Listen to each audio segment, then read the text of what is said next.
Maverick News presents The Rick Walker Show. Defrag your mind.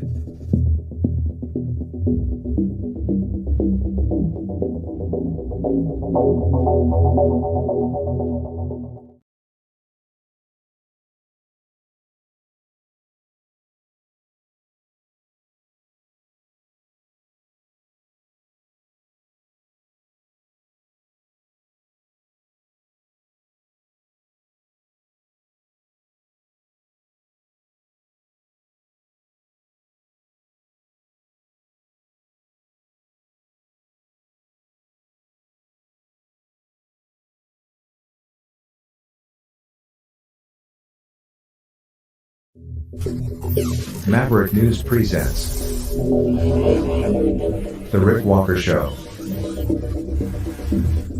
Defrag your mind.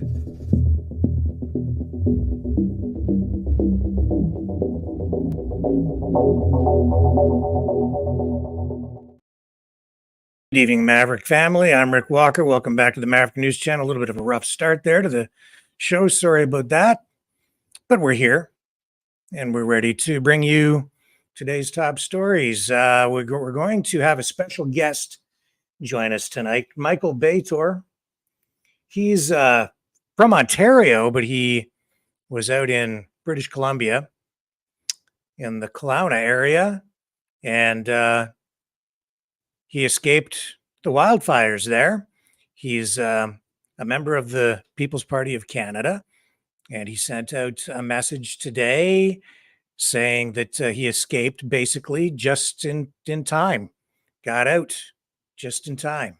He's going to join us and talk about his experience, tell us exactly what he saw on the ground out there, and we'll talk about the wildfires in general and the politics behind it, I guess, and also the response that we've seen from government and emergency services personnel. So looking forward to that conversation. I think he has a lot of constructive things to bring to the table and the conversation on that front tonight. Also, General Motors kind of dialing back sort of a pilot program for autonomous driving, autonomous vehicles in the aftermath of some crashes involving, two crashes, in fact, involving a couple of autonomous vehicles in their fleet out there that are being used as taxi cabs. So we'll clue you in on what's going on with that as well. And then in Lahaina, Hawaii, still the search continues for victims following the wildfires there. And a lot of controversy, a lot of speculation, a lot of social media posting continuing as people wonder what it was that actually caused the fires, and people scrutinize and criticize the Biden administration for the response, the inadequate response so far, by the estimation of many, from the government. So, all that and more coming up right here on the Maverick News Channel. Don't go away. I shall return right after this. The New World Order. Government overreach. The Great Reset. Mainstream media lies. Now more than ever, independent voices are needed. Donate now at freedomreporters.com. That's freedomreporters.com. Maverick News. The antivirus program for your mind.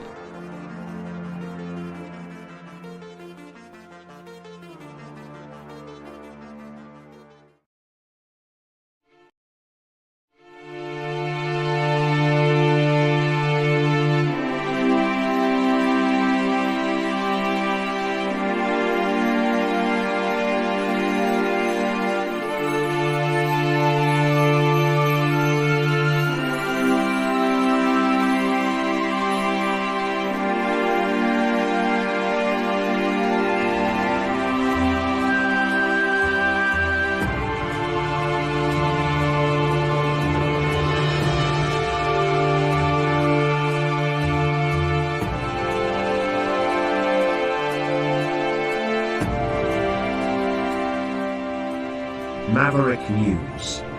The world is watching.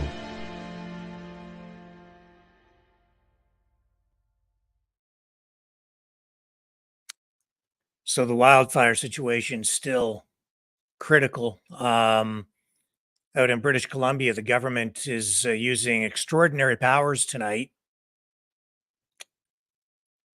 They have declared a state of emergency province-wide to implement a restriction on tourism-related travel to the province in areas affected by the wildfires out there. So Premier David Eby announced the order at a news conference just a short time ago.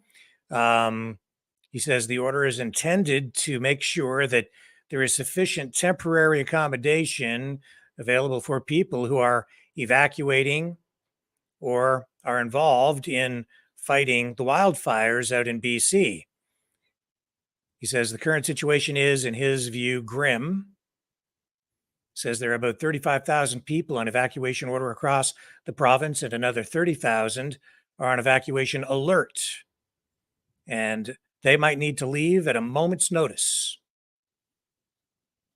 He says they have urgent need for more accommodation. And what the premier is saying is that he wants people to stay off the roads for tourist-related, non-essential travel, to stay in temporary accommodation. Why does the phrase essential, non-essential travel, why does that bother me? So the order really applies to the Okanagan region, and that focus is coming from the Minister of Emergency Management and Climate Readiness, Bowen Ma,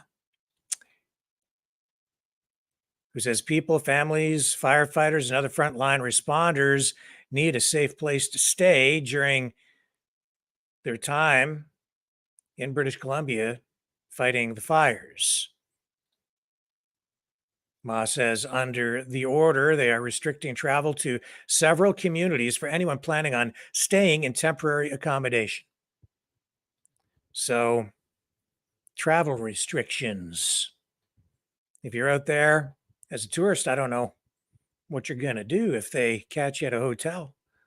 I don't think it's a law. Says, let me be clear, temporary accommodation in the areas I have listed are no longer available for non-essential visits. If you do not need to travel to these areas for essential reasons, we need you to change your plans. She says that those who are currently vacationing in the area need to consider cutting their visits short in order to free up more space. And I'm turning my phone off. I shouldn't even keep it with me when I'm when I'm doing this.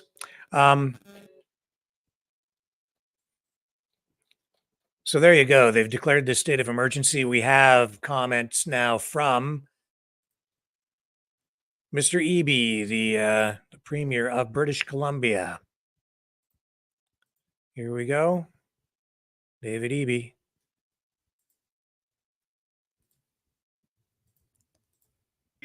Know that right now we are facing the worst wildfire season in our province's history. This unprecedented situation has come to a head this evening. In just the last 24 hours, the situation has evolved and deteriorated quite rapidly. In just the last hour, we've gone from about 4,500 homes under evacuation to about 15,000 homes, families being evacuated from their homes across the province. We have tens of thousands more across the province on evacuation alert. Tonight, as a result of this rapid deterioration, we are declaring a provincial state of emergency to ensure that we have rapid access to any tools that we may need to respond to this situation.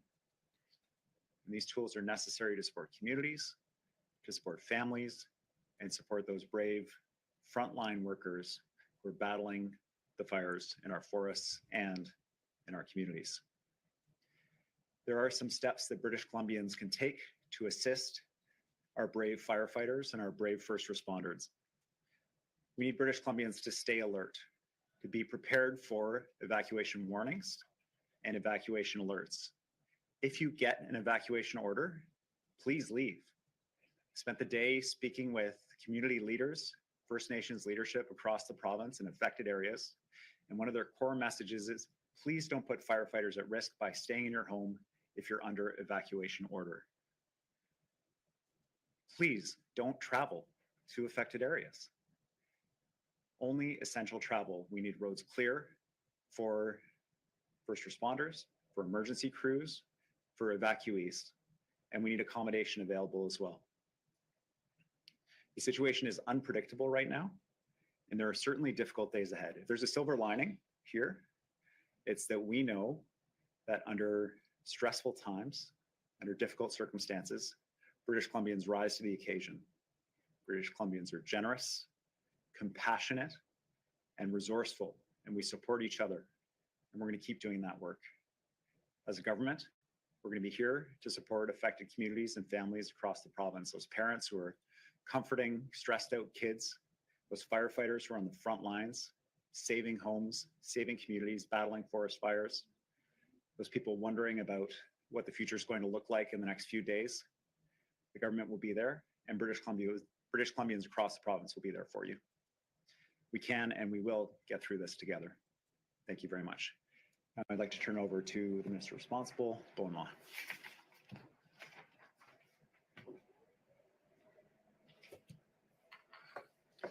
Thank you so much, Premier, and good evening, everyone. I'm Bowen Ma, Minister of Emergency Management and Climate Readiness, joining you today from the territories of the Musqueam, Squamish, and Tsleil-Waututh peoples. Before I begin, I'd like to echo Premier Eby and say that our hearts are with all of the people affected by wildfires across BC. And I want to offer my condolences to people who have lost their homes due to the McDougall Creek wildfire near West Kelowna. I'd also like to offer my condolences to people across the province that are facing similar situation. The last 24 hours have been tremendously difficult for many people across British Columbia. And over the last 24 hours, and since I last spoke to you this afternoon, the wildfire situation in BC has rapidly evolved. Approximately 15,000 people are under evacuation order across the province. Approximately 20,000 additional people are under an evacuation alert. The cold front we are experiencing throughout the province has resulted in a rapidly deteriorating situation. There are numerous fires across the province threatening communities. People have been mostly following our call not to travel to certain areas and to stay out of the way of emergency crews so that they can do their jobs. However, we are also seeing more and more people being evacuated, and access to accommodation is increasingly challenging in the interior. We need accommodations available to keep people safe and to house critical response personnel like firefighters and healthcare staff. At this time, we are strongly recommending that people with plans to travel to fire-affected areas throughout the central interior and southeast in the coming days to cancel those plans. We need tourists and travelers to take this situation as seriously as the residents of these areas do. We ask that you please leave accommodation space available to evacuees, emergency personnel, and healthcare workers working across the province. I repeat, do not travel to wildfire-affected areas for non-essential reasons. By limiting our travel in affected areas, we can make room for those who need it and also ensure that our roads are clear for those who need to evacuate quickly. As Premier Eby mentioned, the first priority of our government is to ensure public safety. We will continue to do everything that we need to safeguard people and protect properties and communities from the threat of wildfire. By declaring a state of provincial emergency, we are able to enact extraordinary powers that, among other tools, could include legally enforceable orders that restrict travel to specific areas if people do not adhere to our calls to avoid non-essential travel to the central interior and southeast. We all have a part to play to protect ourselves, our families, our neighbors, and our communities. This decision to declare a provincial state of emergency was not done lightly. It was made on the advice of emergency management officials and BC Wildfire Service experts. And I am continuing to encourage everyone to please follow the advice of your local government and First Nation. If you are put under an evacuation order, you must leave the area immediately. Evacuation alerts and orders are published on the Emergency Info BC website at emergencyinfobc.gov.bc.ca. Please stay calm, be alert, and be prepared. Thank you. I believe we have some time for a few questions.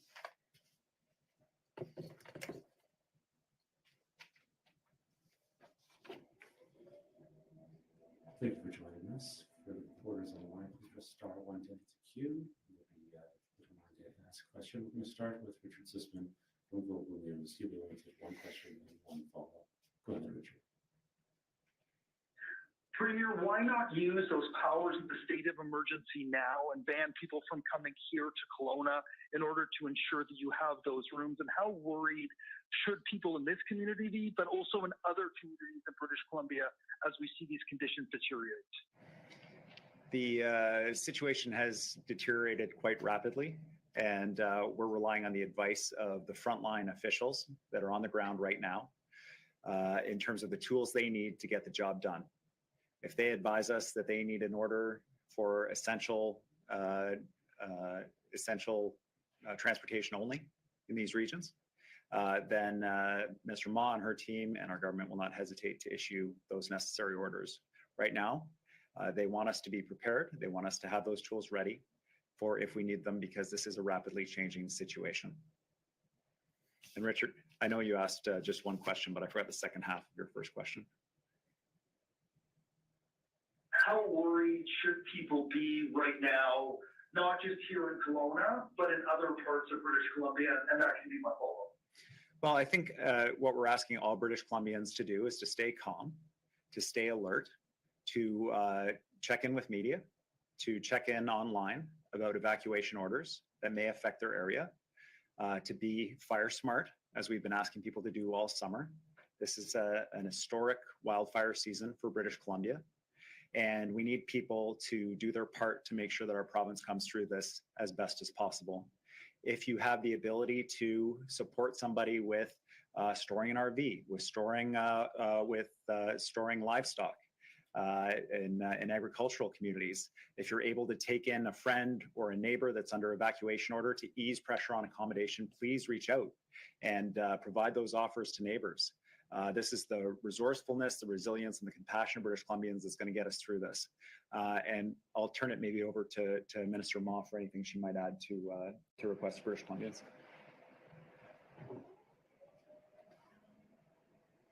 Thank you so much, Premier. I think you covered it very well, though. We need people to stay calm.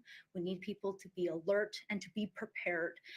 Those living in wildfire affected areas or in areas at risk of wildfire need to have their emergency plans in place. They need to reach out to friends and family in other areas of the province to start discussing those potential billeting options. They need to have their grab and go kit ready to go, and they need to pay attention to the alerts and orders that are being issued by their local government, their regional district, or their First Nation. Pay attention to those alerts. It will save lives, and by following them, you are also helping out our first responders on the ground. Our next question will come from Yasmin Ganea from CC News. Go ahead, Yasmin. What else will the state of emergency allow the government to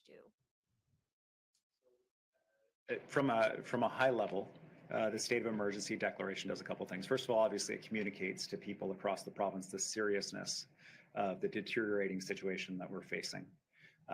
When we ask people to restrict their travel, when we ask them to change and cancel their travel plans to fire-affected areas, it really underlines that there's a state of emergency.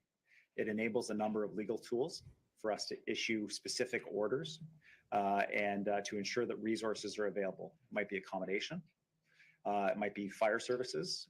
We had to reach out to Lower Mainland Fire Services to ask them to contribute additional resources to Kelowna to be able to respond. It could be heavy equipment, and it could be other resources that are required for the front lines. Minister Ma, I don't know if you have anything else that you would add in terms of what this would enable. Thank you so much. Let me be clear. We've been clear from the beginning that the ability to provide resources to fight fires on the front lines is enabled already through the Wildfire Act. We do have those tools available. However, a provincial state of emergency allows us to compel resources from unwilling partners or uncooperative partners. I will say right now, we are having enormous levels of cooperation across the board from all corners of the province, which is largely why we haven't required a provincial state of emergency before. But given the rapidly evolving situation that we now find ourselves in, we can foresee some of those extraordinary orders that may be helpful to us in our response, and we want to be ready to be able to use them at a moment's notice. Question. Yeah, obviously this is a very unpredictable situation, but what concerns do you have going into the weekend? Here, I think what we're concerned about is that what we're seeing so far is rapidly escalating, very unpredictable. And we know that from the forecast, the cold front will continue to cause unpredictable weather patterns that will make fighting fires very, very challenging. We have seen in the last 24 hours, evacuation alerts quickly fall to become evacuation orders, falling like dominoes in some areas. And that speed at which we are going from a threat to a potential threat to an imminent threat is incredibly concerning. We do need also the tools available to us to secure accommodations if required. We are seeing that there are wildland firefighting camps actually. So I'll say again, we're in a situation where we have wildland firefighter camps being evacuated. So our wildfire fighters are actually being evacuated from their accommodations as well as they are actively fighting wildfires. This is part of the reason why we're experiencing the acute need for accommodations in these areas. And perhaps I'll check in with Cliff Chapman to see if he has anything to add. Minister, as stated, my name is Cliff Chapman. I'm the Director of Provincial Operations for BC Wildfire Service. Let's just touch on a couple pieces here that have gone over in the last few minutes. The first one is around the worry around fire behavior in the coming days. I think Minister Ma covered it perfectly. It isn't about worrying, it's about being prepared. have your family ready. Know that in the southern half of the province right now, but also as we start to see some of the fires in the north still not have any rain, we do need people to be ready. We need people to be calm. And so if you're ready and you're prepared, you will be calm. And that should allow us the access we need on the roadways and not have to enact some of the measures that this announcement gives us, but we are willing to if we need to. As Minister Moss stated, it has been excellent cooperation up until this point from the majority of the province as we've experienced fires over the last number of months, and in particular in the last 24 hours as we saw the uptick in evacuation orders and alerts in very high pressure situations. People are listening and they are following the instructions of their local governments, and we appreciate that greatly. Our next question, we're going to go back to the phone lines for Brianna Charlebois from Canadian Press. Brianna, please unmute and go ahead. Hi there, thanks so much. I'm just trying to get a little bit of clarity on the numbers. Was it 15,000 homes, families, or people who were under evacuation order at this point? Brendan, I'm going to go over to you just so that you can make sure that we have that exactly right. Yeah, good afternoon. Good afternoon. My name is Brendan Rouse. I'm the Director of Provincial Response Operations for the Ministry of Emergency Management and Climate Readiness, or EMCR. And so the numbers as presented are, I just want to remind everybody that it's an extremely dynamic situation that we're facing. Oftentimes having exact information from the field can be difficult and take time to build. The latest numbers that we had was that we have approximately 15,000 people on evacuation order and 20,000 people on evacuation alert across the entire province.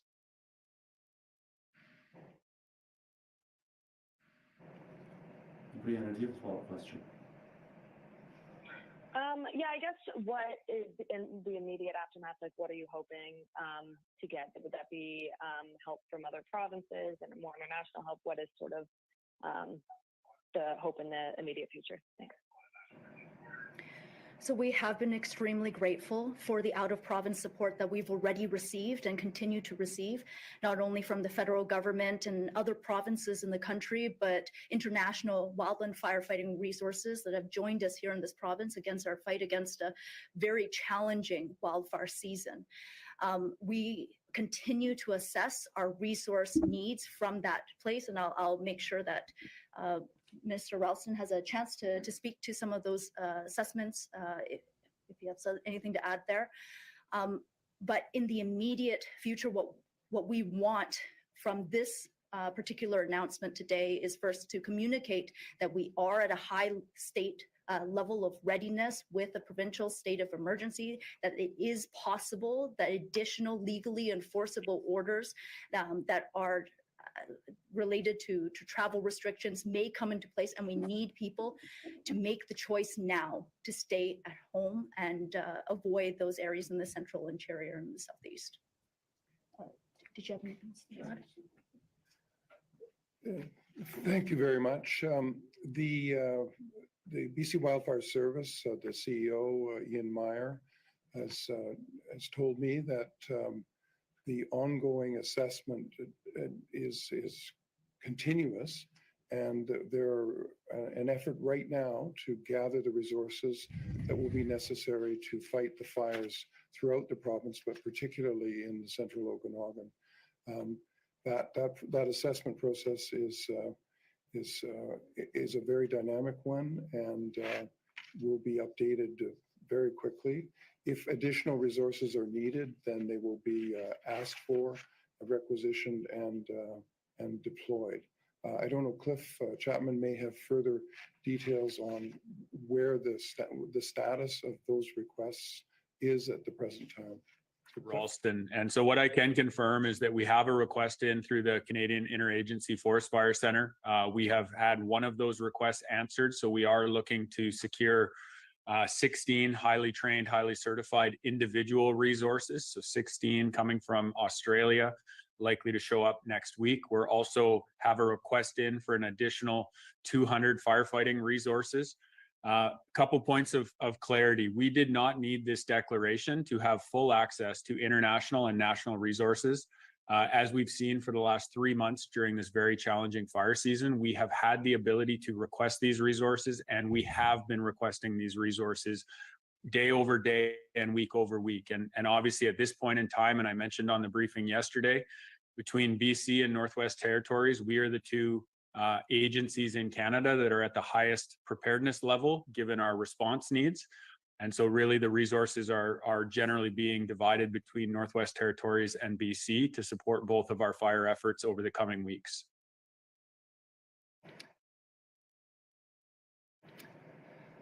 So that will bring to the end this press conference. I just wanted to wrap up by saying thank you so much to the firefighters who have left their families behind, who are on the front lines in communities right now, protecting British Columbians. We know you're tired. We know you've been working incredibly hard.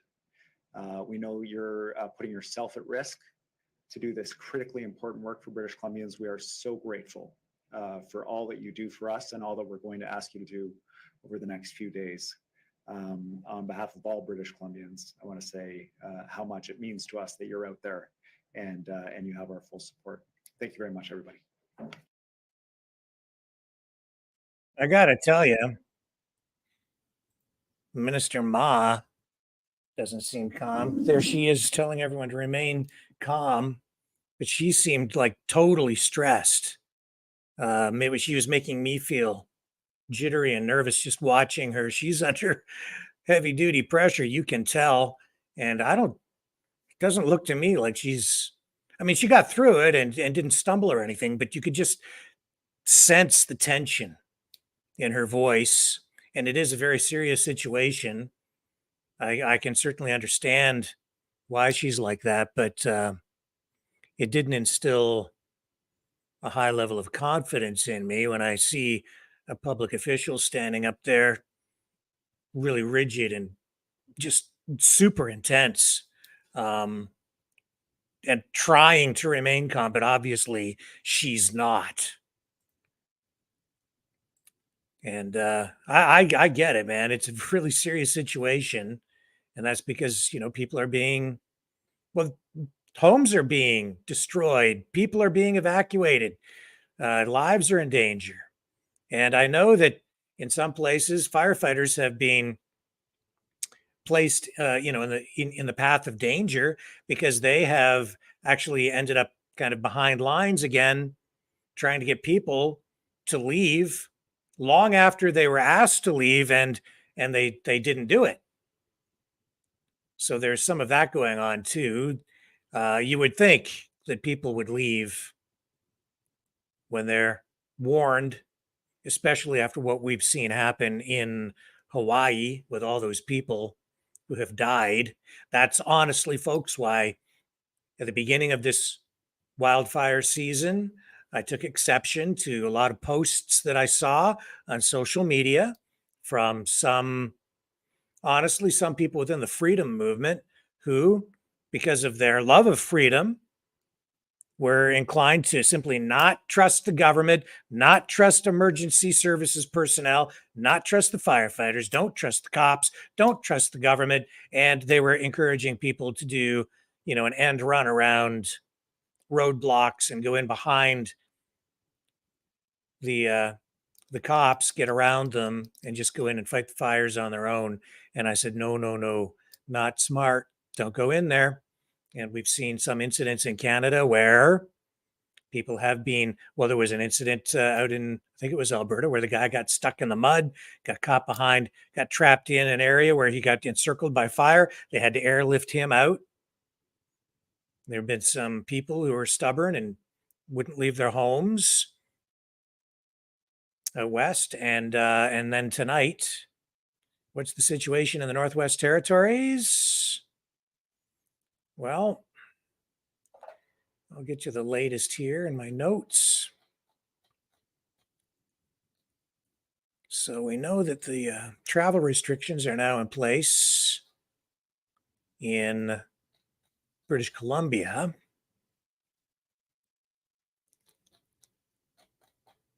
And that's BC. Where are my notes on the Northwest Territories? Well, we know that some 20,000 people were evacuated from Yellowknife. So officials in the Northwest Territories are saying tonight that they do not expect that fire near Yellowknife to reach the city's boundaries by the end of this weekend. They're saying that is due in part because of due to cooler weather conditions, but they say that the threat to the area is still real. So the most recent update from the territorial government there is that while the fires near Yellowknife do remain out of control tonight, they have had a few millimeters of rain in some areas, and that has helped the situation. And so it's now unlikely that the fire will reach the outskirts of Yellowknife by the end of this weekend. So that's very good news. There was some concern that the town might be in jeopardy. And I think those concerns certainly elevated after seeing what happened in Lahaina. Totally different country, different place, different situation. But obviously, we've seen wildfires in other countries as well over the summer, not just Canada and the US, but other countries. And it's raising a lot of questions. Part of it is these days, the reason people are so acutely aware is because of television. It's also because of social media. Today, you see the news as it unfolds. You see it almost live. Sometimes in many cases, you actually see it live. So no matter what happens anywhere in the world, you have access. You're being bombarded with news and information, current affairs all the time. So you become more aware, more acutely aware of these kinds of emergencies. And so we're consuming the information in a different way, in a more, I would say, not only do you get the information, but you get it from a wider variety of sources. Where you used to have, say, 13 television channels back when I was a kid, today you have 500 television channels and thousands of choices online as well. So whatever it is you're looking at, it's amplified, right? So it becomes something that's very much top of mind for people. That is absolutely one of the factors here in the way people respond to these things, because you get focused on a particular story, not to diminish the seriousness of any of these things. But you really do get focused on it. I think sometimes, though, and when I was younger, when you watched television, news coverage of disasters like hurricanes or floods, even wildfires, and these things have happened in the past. Sometimes the news media would focus on a particular thing, one thing, and everyone, even though you weren't seeing all of that information, you are like flooded with information about it constantly. That's what the media was focused on. So it became singular in focus, and people would become very, very worried about a particular thing. So I think in some ways it was easier, in some ways, for the media to manipulate public opinion too back then. What's going on now is far more sophisticated, but it's um it's an interesting phenomenon to see the way that media plays a role in people's perceptions, how much the context of things, the scale of things in people's minds. That's what I said the other night. It was difficult for me to kind of get a handle on how how broad the devastation is in Hawaii from these wildfires, because when you're looking at the images, they're focused only on the destruction. You're not seeing other parts of the island where there isn't damage. So you see maps, and that gives you a bit of a scale as well. But knowing what I know about the way media works, it's sometimes misleading. Sometimes you mislead yourself when you're watching content and you're only seeing a certain perspective on things.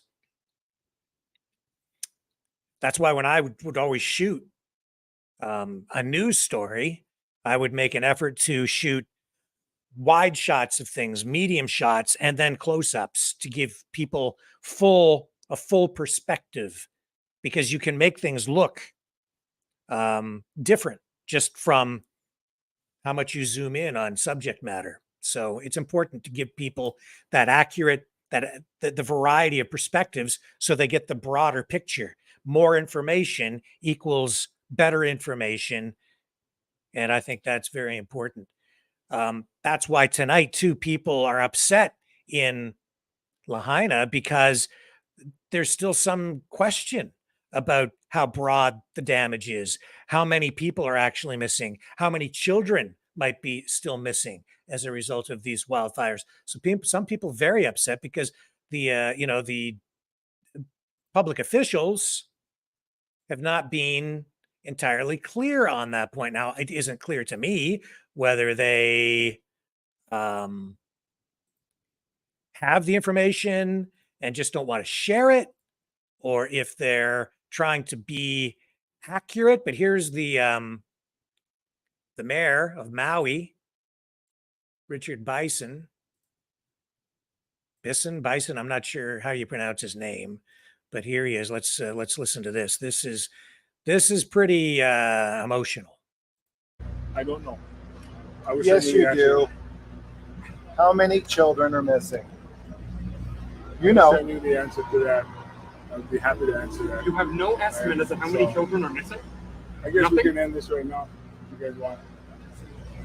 Sorry, this is one of the biggest questions that the people of Lahaina have, but you don't want to answer. It always takes one or two to ruin it for everybody. Please, this is our first only. Well, we could say that about you. You ruined it for everyone. You're welcome to say it. You're the media. You can say whatever you want. You're a disaster. All right. Okay. You've been the worst mayor we could possibly imagine. You won't even wait. Respect what? This is the most dismal response we've ever had. You won't wait for your turn. You want to shout over these guys that are legitimate. Why don't you give them the real answers then? Give them the real answers. That's not his question. Let him. Yeah. You can go. Yeah. Oh, sorry. Yeah. Emotions running high. Understandable. I would not want to be in his shoes. But at the same time, I think the level of incompetence on display is also unprecedented. A lot of people died. Here's another Maui resident, very critical of the government response. And I can certainly understand, especially while, when you look at what Joe Biden has done, and that ain't much. Okay, I don't really know how to start this, but I just wanted to spread the message to people on mainland about what's really going on here, because the media isn't doing us any good at all. We are not okay. We're not okay. We are emotionally damaged. A lot of people are physically injured. A lot of people have lost their family members. Only 25% of the burn zone has been searched, and there's already been 110 deaths. And it hasn't been the high impact burn zone. Like, we're fucked. There's over 1,300 people without a roof over their head right now, me included. I'm lucky enough to have friends, but all of us are fucked. They're putting us in 30-day hotel stays in order to find everybody houses. But in a place where it's hard enough to find housing and hard enough to find jobs as it is, now that there's more people looking for jobs and there is less houses available on the island, everybody's fucked. Is that there is this grand sense of community here, like nothing like I've ever seen before. The gay pride marches, at Black Lives Matter protests, I have never seen so many people come together and give up their own beds for people that just lost their house. But that's the problem. It's that nobody else is doing anything. Nobody is helping. It's all Kanaka, people that live are the only ones that are helping at all. And that doesn't go to say that all of the people on mainland are doing anything wrong. It's not your fault, but the government helping it all. And nobody seems to have any idea what's going on over here. This is the biggest natural disaster. It's caused the most deaths in U.S. history. Isn't there more fucking going on? I've calmed down. I've talked to so many of my friends on mainland that quite literally have no idea that there is 1,300 people packed in shelters and living out of their cars and having to move onto the streets and that aren't getting assistance and that aren't getting walked through these steps. They have no idea that the death count is so big. They have no idea that the majority of people that have perished are going to be the elderly and the children. They have no idea that our alarm system on this island is the biggest, it's the strongest in the entire nation. I think it might be the strongest in the whole world, but not a single fucking siren off. Why is this not bigger news? Like, our government fucked us, didn't give us any warning. We had to flee our houses. We lost fucking everything. And nobody knows. 1,300 people are displaced right now and hundreds are fucking dead. Why does nobody know? And I'm sorry, I wanted to add one more thing. It's that this isn't like a fast road. There's almost no recovering from this, especially not in a decade, maybe not in 2. Who's to say? But our biggest industry over here is tourism. And now that our biggest tourist city burnt down, we are going to lose so many jobs. So many people are going to continue to lose their houses. People are going to have to sell their land to sources that they shouldn't just because nobody's going to be able to afford anything. Like, this isn't a ball game. We're going to be working on this for decades and we're going to need support for decades. And it's pretty obvious that no one is going to stick around and help. Nobody showed up in the first place, really. So just spread the message. Yeah. It's sad, but spread it.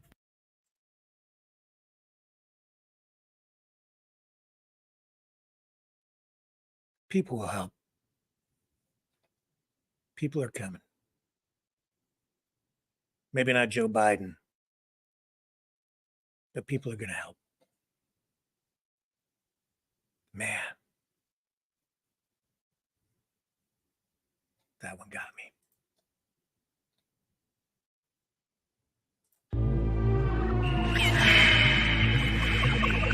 Fighting the Great Reset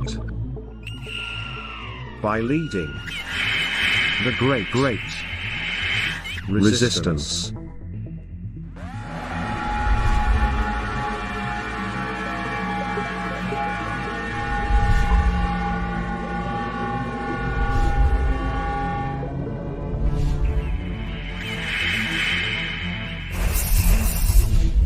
Maverick News.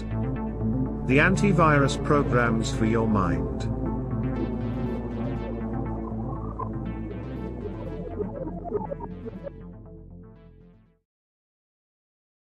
So our special guest will be along shortly. I'll just touch on some other news before we get back into the situation out there in Western Canada with the wildfires and our feature interview. There was a Russian missile attack, and that happened while Ukrainian President Volodymyr Zelensky went to Sweden this yesterday. That's his first visit to the country since the hostilities began in Ukraine just about a year ago. And so there was a Russian missile strike in the center of a northern city. There were some casualties. The war rages on. And the Swedish government says Zelensky will meet with officials from Harpsund, the prime minister's official summertime residence, about 120 kilometers west of Stockholm. That's about 75 miles. Zelensky will also meet with Sweden's King Carl the 16th, Gustav, and Queen Sylvia at a palace in that area. Sweden abandoned its policy of military non-alignment to support Ukraine with weapons and additional aid. The government says Sweden has provided 20 billion kronar 1.7 billion euros in military support to Ukraine, including Archer artillery units, Leopard 2 tanks, CV-90 infantry fighting vehicles, grenade launchers, anti-tank weapons, mine clearing equipment, and ammunition. Sweden has also applied for NATO membership, but has they're still waiting for approval. So we'll see where all that goes. I think we'd be further ahead spending that kind of money on people and building. Personally, I don't understand war. I mean, I do, but I don't. Because it is insane. Enough of that.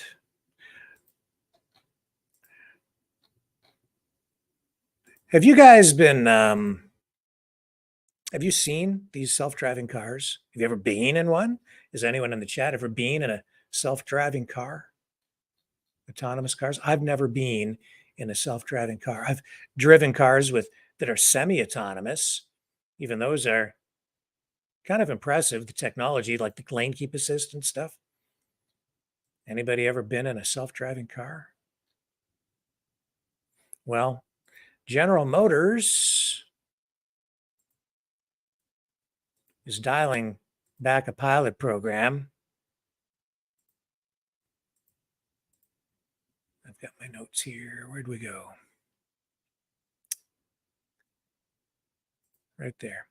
GM's Cruise autonomous vehicle unit has agreed to cut their fleet in half because they had 2 crashes in San Francisco. The State Department of Motor Vehicles asked for the reduction after a Cruise vehicle without a human driver got into an accident with an emergency vehicle earlier this week. So the Department of Motor Vehicles is investigating. And I've got some footage of what it looks like. I mean, you've maybe seen video of this. What does it look like? Well, it looks like Knight Rider come to life, a car with no driver in it. So here's a cab. Will we live? Some guys going for a ride in a driverless cab. Oh, wait, this is what it's like. With our phone. So as I say, GM dialing things back here a bit. Ready to ride. Start your trip from the tablet in the car.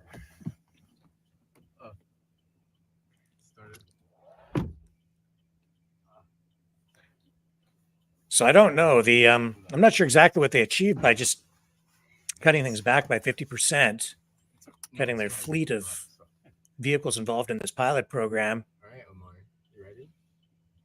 But I guess it achieved something for them. Maybe, I don't know. So they're going to cut back by half. So they'll have no more than 50 driverless vehicles in operation during the day and 150 driverless vehicles in operation at night. So this comes a week after California regulators allowed Cruise and Google spinoff Waymo to operate autonomous robo-taxis throughout San Francisco at all hours, despite safety concerns from some people who point to recurring problems with unexpected stops and erratic behavior. Enjoy your ride. Self-driving on. So what else do I have to tell you about this? I'm just going through. That's basically it. Obviously, they're investigating, trying to figure out exactly what went wrong with these 2 crashes. But the technology continues to advance.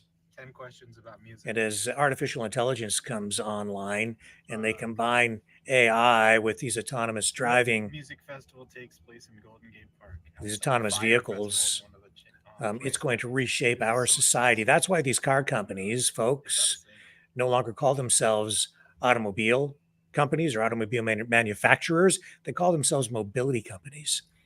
They sort of changed the phrasing a few years ago, I noticed. Actually, going back maybe even about 7 years ago, maybe even a little earlier than that. So I guess what is the deal here? So So the deal is that last Thursday around 10 p.m., the cruise vehicle had a green light, entered an intersection, and was hit by the emergency vehicle responding to a call. Seems to be working. And all that was based on tweets coming from Cruise. So the robotaxi was carrying a passenger. That passenger was taken by ambulance to hospital. No severe injuries. Nevertheless, something to be very concerned about. I suppose a car with a human driver can get into an accident as well. But in this case, robo cars. So also on Thursday night, a cruise car without a passenger collided with another vehicle in San Francisco. So that's 2 in one night. No comment from the fire department on this. So this robotaxi apparently did almost immediately identify the emergency response vehicle as it came into view. And then at the intersection, visibility, I guess it's hampered somewhat by buildings, and it's not possible to see objects around a corner until they are very close to the intersection. So this autonomous vehicle detected the siren as soon as it was distinguishable from other background noise, but not soon enough. So we ended up with an accident. Cruise vehicles have driven more than 3 million autonomous miles now in the city and have interacted with emergency vehicles more than 168,000 times just in the first 7 months of this year alone. Got a driver? No driver. So the company is going to work with regulators, local municipal departments, and see if they can find ways to reduce the risk of future crashes. What's going on here? We're supposed to be making. And so they're dialing things back, as I say, cutting the number of vehicles, autonomous vehicles in the area in half while they continue to investigate this situation. The future has arrived. You're looking at it, and if you're a truck driver, you might want to think about a career change. Yeah, you're right. Or a taxi driver, or a limo driver, or a delivery driver. If you make your living driving, you might just find yourself on the chopping block, obsolete sooner than you know. This technology, as I say, it's expanding at an exponential rate. It was just a few years ago that they started testing this stuff, and they are using it now on a limited scale in larger cities, but it's coming to your town too.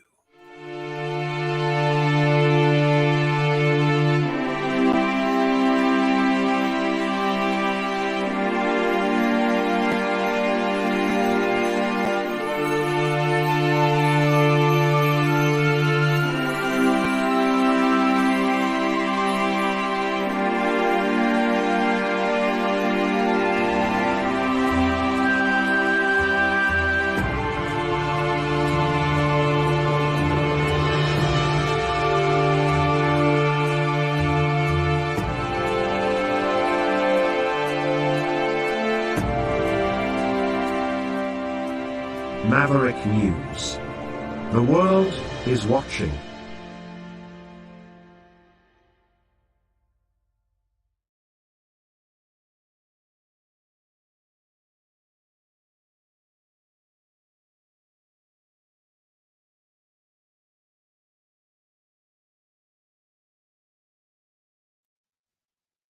Sorry, a little bit of a glitch there. I'm back though. Okay, so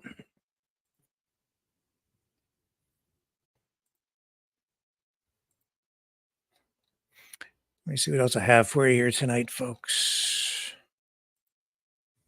Nissan also recalling 236,000 cars to fix a problem that can cause a loss of steering control. The recall will cover Sentra compact cars from 2020 to 2022, tie rod ends. That's the problem.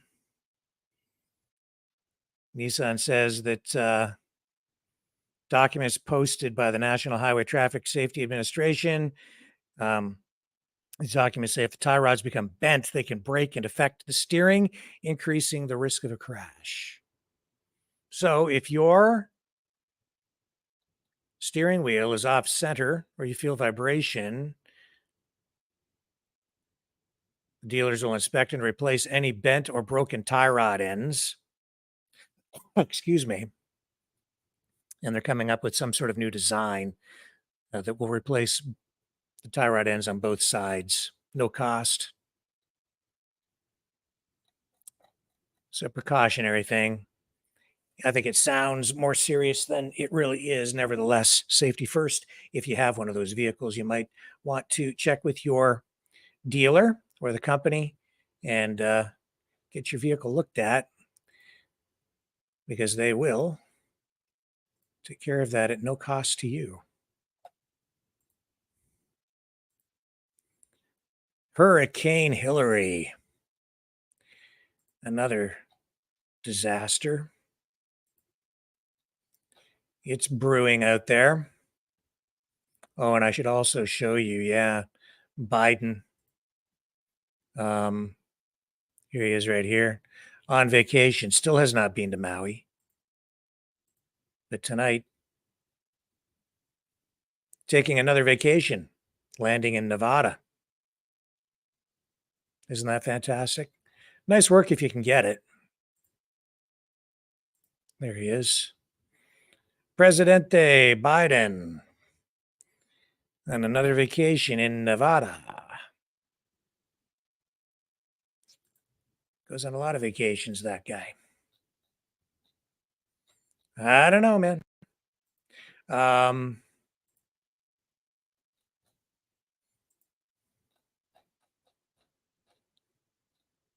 Okay, so our guest should be here momentarily. And here's Hurricane Hillary picking up steam in Los Cabos down in Mexico, heading for the U.S. Give you some footage of this. Big concern for people, obviously. Give you some sense of what's going on with that. So the winds are whipping up there. There is good news on the Hurricane Hillary front, though, and that good news is that even though it is bad, looking bad, it has been downgraded from a Category 4 to a Category 2 hurricane. It is expected, however, to bring severe flooding to some areas. Tropical storm warnings are now in effect for more than 42 million Americans in Southern California, with the Hurricane Hillary expected to make the first tropical storm that hit the region since Hurricane Nora in 1997. So Hurricane Hillary is entering cooler water and starting to weaken. That's what I say. The hurricane has been downgraded to a Category 2 with maximum sustained winds of 110 miles per hour. But that is still wickedly powerful. So the center of the hurricane is 285 miles south-southeast of Punta Eugenia, Mexico, and 640 miles southeast of San Diego. It's moving at about 17 miles per hour to the north-northwest, and weather officials, experts say that the storm will continue to weaken as it continues into increasingly colder water over the coming days, and especially when it reaches land.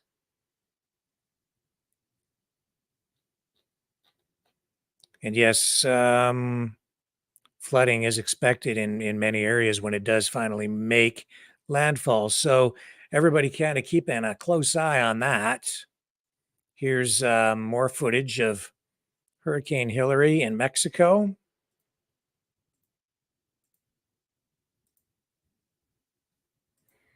Show you here. El cielo se cae, hijos chicken little.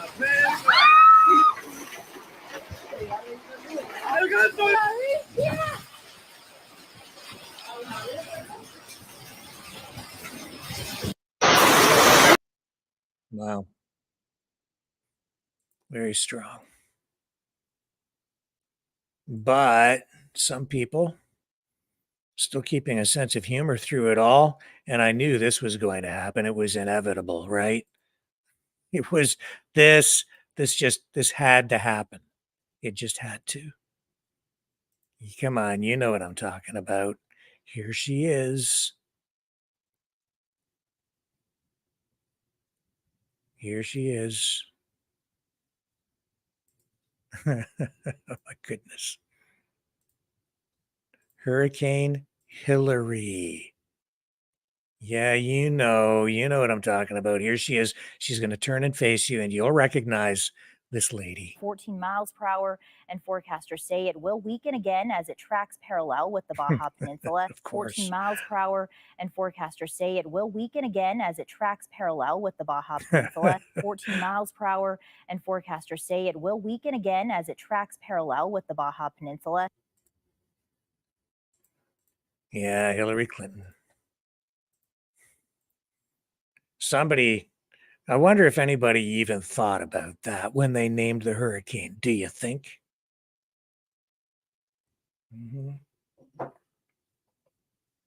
Hurricane Hillary.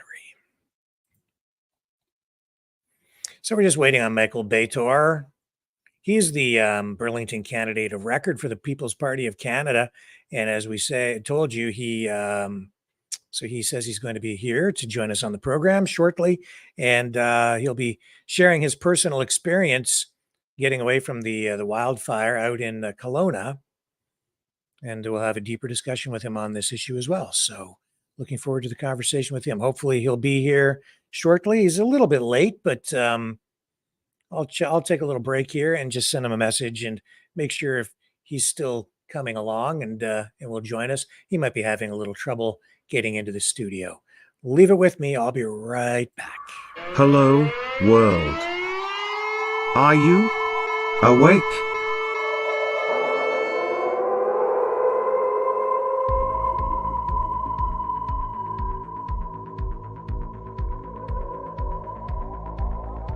Uniting humankind by liberating millions of minds at a time. Maverick News. The world is watching.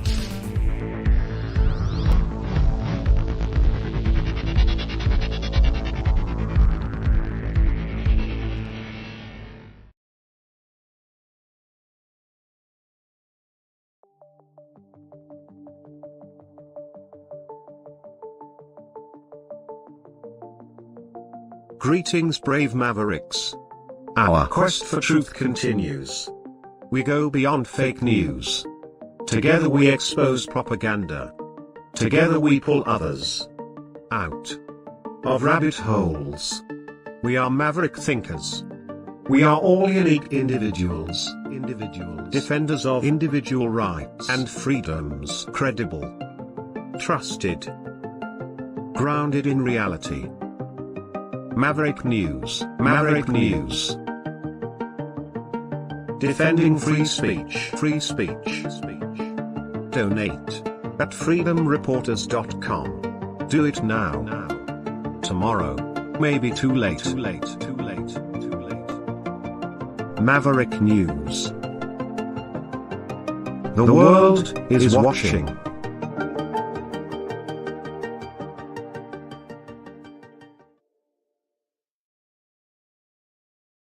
Okay, so back to the wildfire situation. Michael says he'll be along shortly. I just got a message from him. He's just running a little late, but he will be here.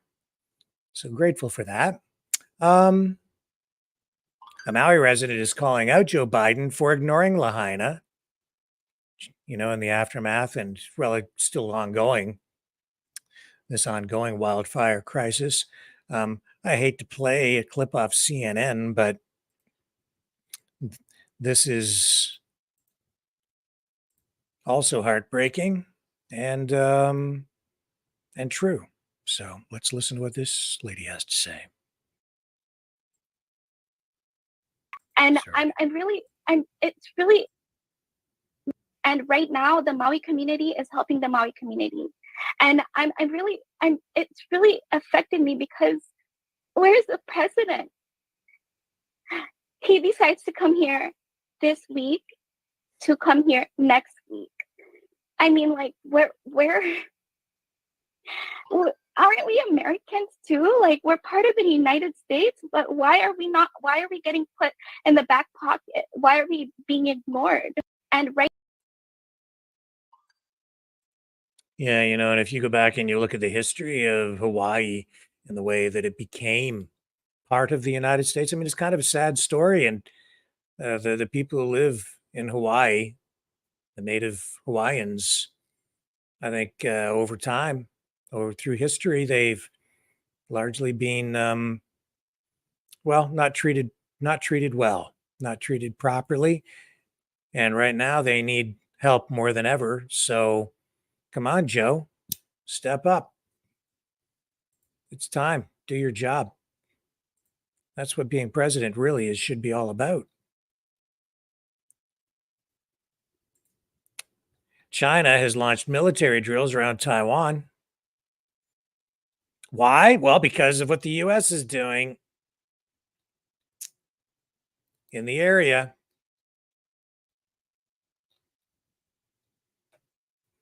They've launched military drills around Taiwan. And it's being viewed as a serious warning to separatist forces, as it's being described. And this is an expected response to Vice President William Lai's visit to the United States, drawing condemnation from Taipei. Lai is the frontrunner to become Taiwan's president in elections in January, returned from the United States Friday and made official stopovers on his way to and from Paraguay, but gave speeches while he was in the U.S. China views democratically governed Taiwan as its own territory.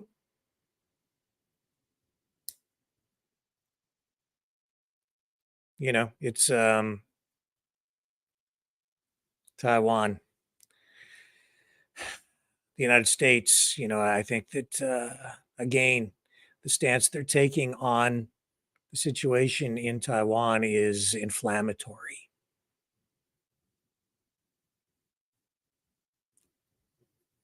And we're seeing more escalation there.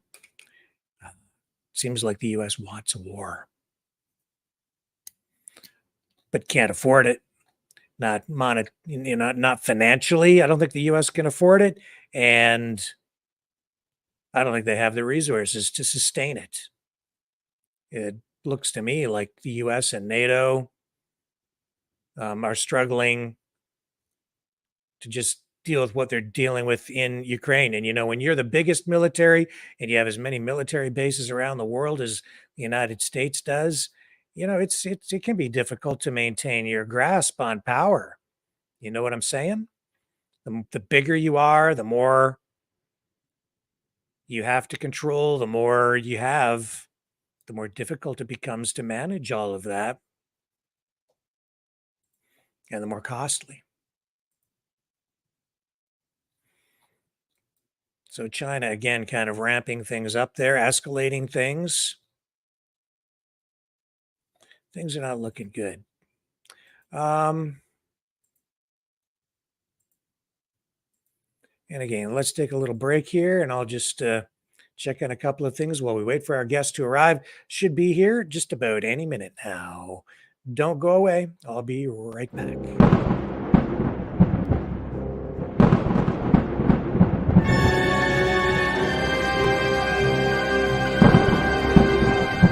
Fear not the storm. For truth is on our side. Maverick News. The world is watching.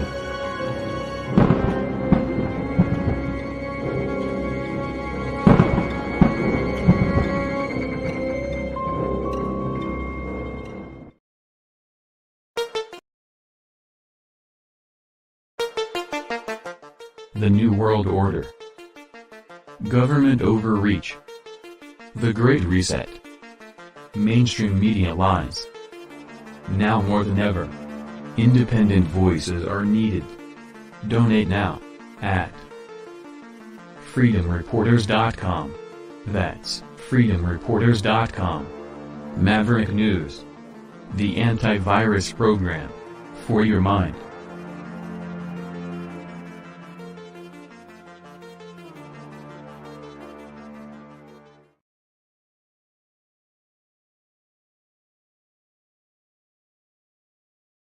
So back to the wildfire situation, a Hawaii official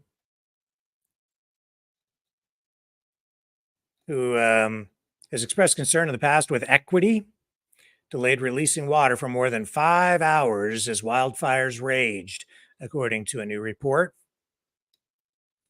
He says access to water should be predicated on conversations about equity. This, according to the Hawaii official who is under fire for delaying access to water during the Maui wildfires. M. Kaleo Manuel, former deputy director of the Hawaii Commission on Water Resource Management, waited for more than 5 hours to release water during the wildfires that devastated Maui. So there was a live stream debate that was hosted by the University of Hawaii last year, and Manuel described water as a sacred god. He said, "Let water connect us and not divide us. We can share it, but it requires true conversations about equity. How do we coexist with the resources we have?" He was a former Obama Foundation leader and was part of a program by the former president's nonprofit to help participants with coaching and practical skill building for social change. Here's a clip from the New York Post from Manuel. I'm going to share it with you here, and we're going to have our guest on in just a moment. I see him in the back room there, and we'll just finish up with this, and then we'll get to our feature interview for tonight. Oh, hang on. We use water today, using modern techniques to kind of elevate how we use water today, right? And we can be mindful of our impacts to the resource. And with that context, it's like the traditional system was really built on collective contribution and benefit, and not the individual benefit of a specific project over others, right? There was always this communal, you put in and you get out, right? But that's totally different in this Western capitalistic kind of economy that we live in. It's very extractive, individualistic approaches. And when you get into that space, you create the whiskeys for drinking, waters for fighting scenario where it's us and them. And so, we all need water to live. So really my motto is always like, let water connect us and not divide us. Like we can share it, but it requires true conversations about equity, like water equity. It's not something that's talked about a lot, but understanding how do we, in this island space that we occupy, in this short period of time we're here, how do we leave it better, live, coexist with the resources that we have, and then not make that burden, again, something we pass on to the next generations. I think that's really important. How about when there's a fire, you turn on the fire hydrants and put out the fire? He waited 5 hours before turning on the tap. Here's our guest for tonight. Thank you for joining us, Michael. This is Michael Bator. Hey, thanks so much for having me on, Rick. I really appreciate that. Honored to be here. Sorry I'm late. We're in Whistler. That was our escape plan. And today we decided to take in some sights. And I had no idea that the gondola would take that long. So my apologies, sir. No problem. We have a lot to talk about tonight anyway. So we're just happy to have you here. And I know that you've had a bit of a rough ride out there in Western Canada.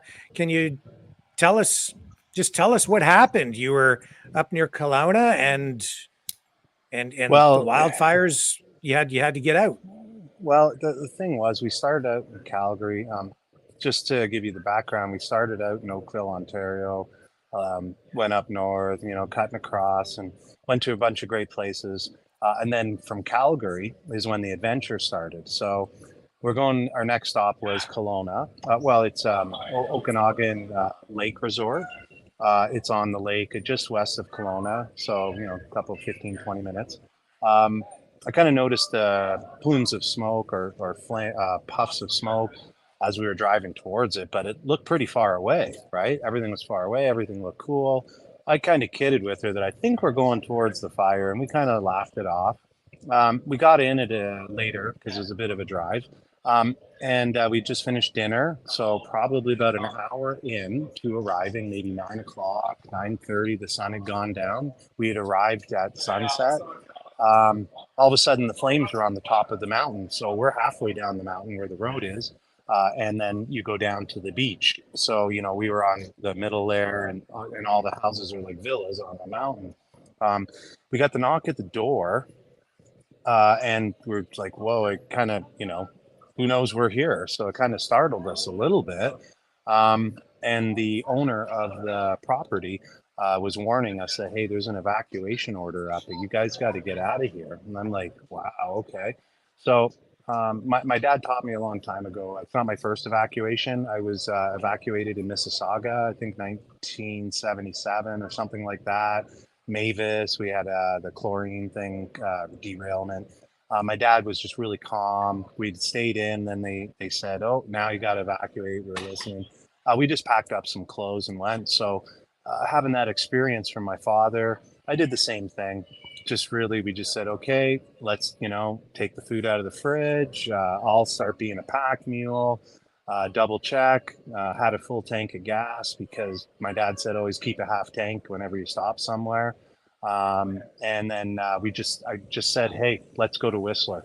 And she was freaking out a bit, it's 5.5, 6 hours through hairpin turns late at night. And I'm like, yeah, I don't care. Let's just go. I got enough adrenaline. So that's how the adventure kind of started there. And then as we were driving, almost hit a deer. There's some animals scurrying around a little bit as we were pulling out down the road.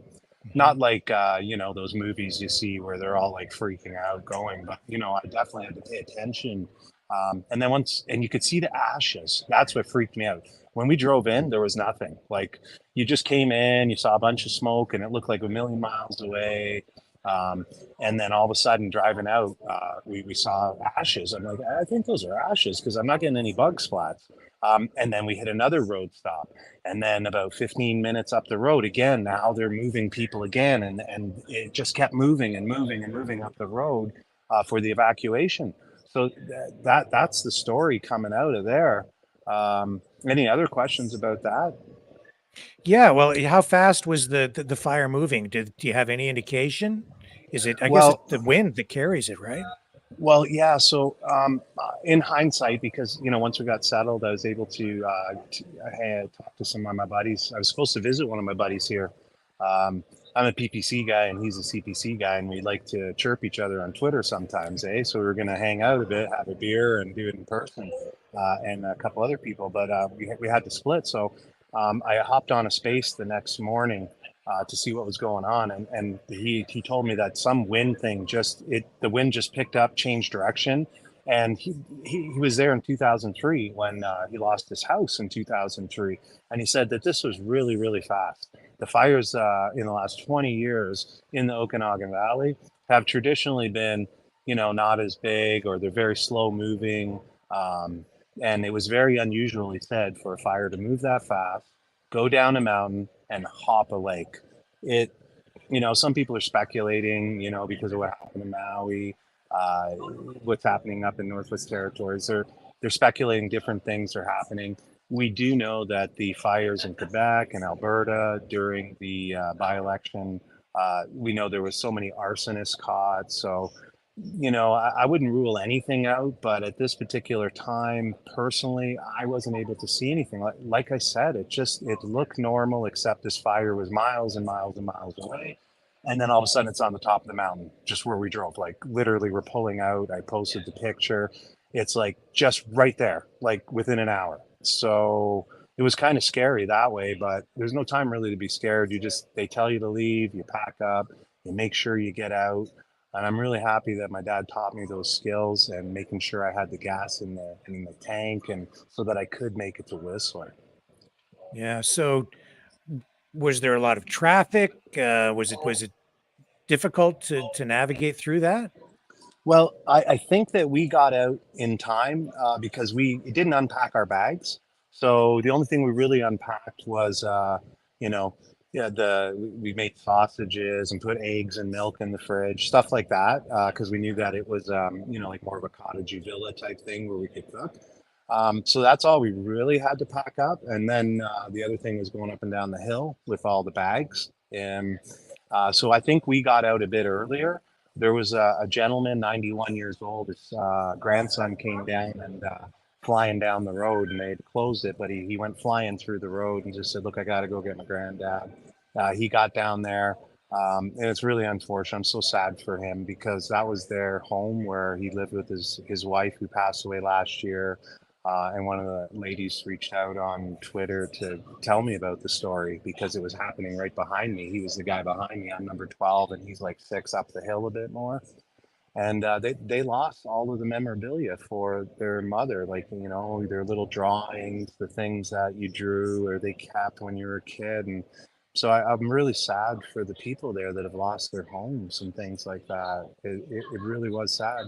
Traffic wise, I'm telling you, there was guys bolting down, there was more traffic coming down to the roadblocks I never ran into anybody for a bit. Like I didn't run into anybody, but I had a lot of traffic coming down.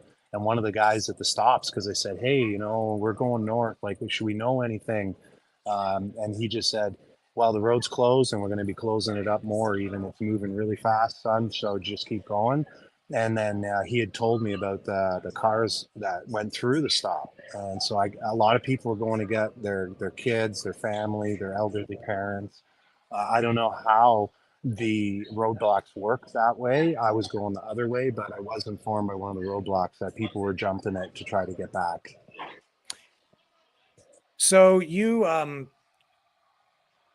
well, I'll ask you this first. We just ran the premiere, and stating that there is a state of emergency now, and they're imposing these travel restrictions, telling people not to come there for tourism. Is that affecting people there very much? Are you if you're a tourist, I guess you're not welcome now in the area. So how does that affect you? I mean, you don't live there, so what's going on with that? Well, that was why I instinctually made the commitment to go to our next destination, Whistler. Like I said, my girlfriend was freaking out. It's 5.5 hours and like really crazy mountains. And I'm like, nah, we're just going. So for me personally, I don't think it affected me, but my other buddy, he's from Burnaby and he does business down in Kelowna, and he just bailed out.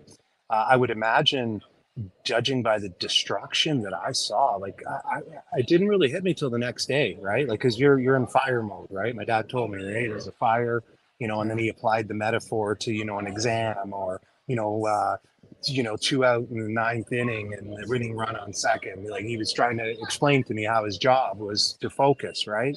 So we just focused. And then he said, when your fire's out or when the emergency's done, that's the time that you cry, you get mad, you sleep, you do whatever. You just suck up everything. Otherwise, you're going to fail.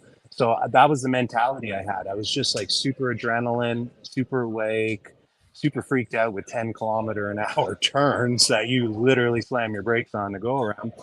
And then it really didn't hit me till the next day when I was talking to my buddy James on that Twitter space.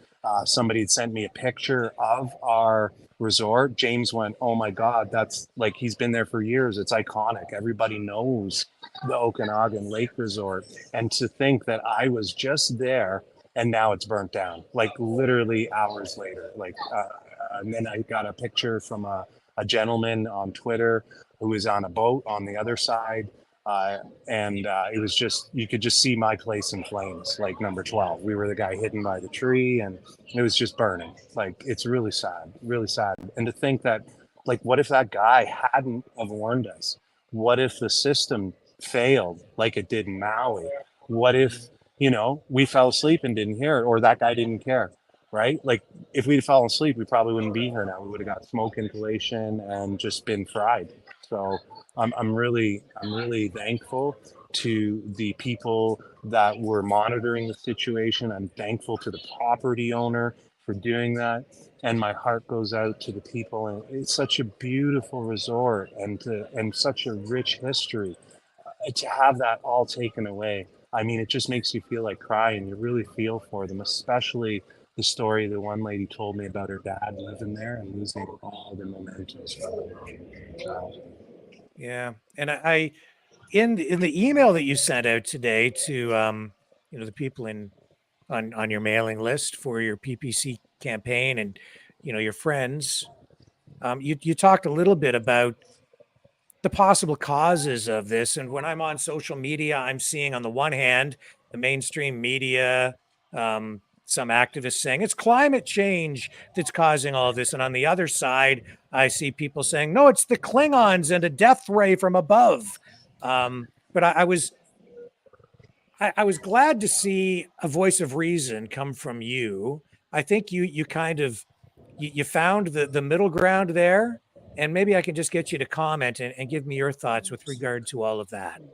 Oh, well, definitely. Thank you for asking that. That's another lesson I learned from my dad. And if you'd noticed in that newsletter I sent, I learned a lot of the things that prepared me for this from my father.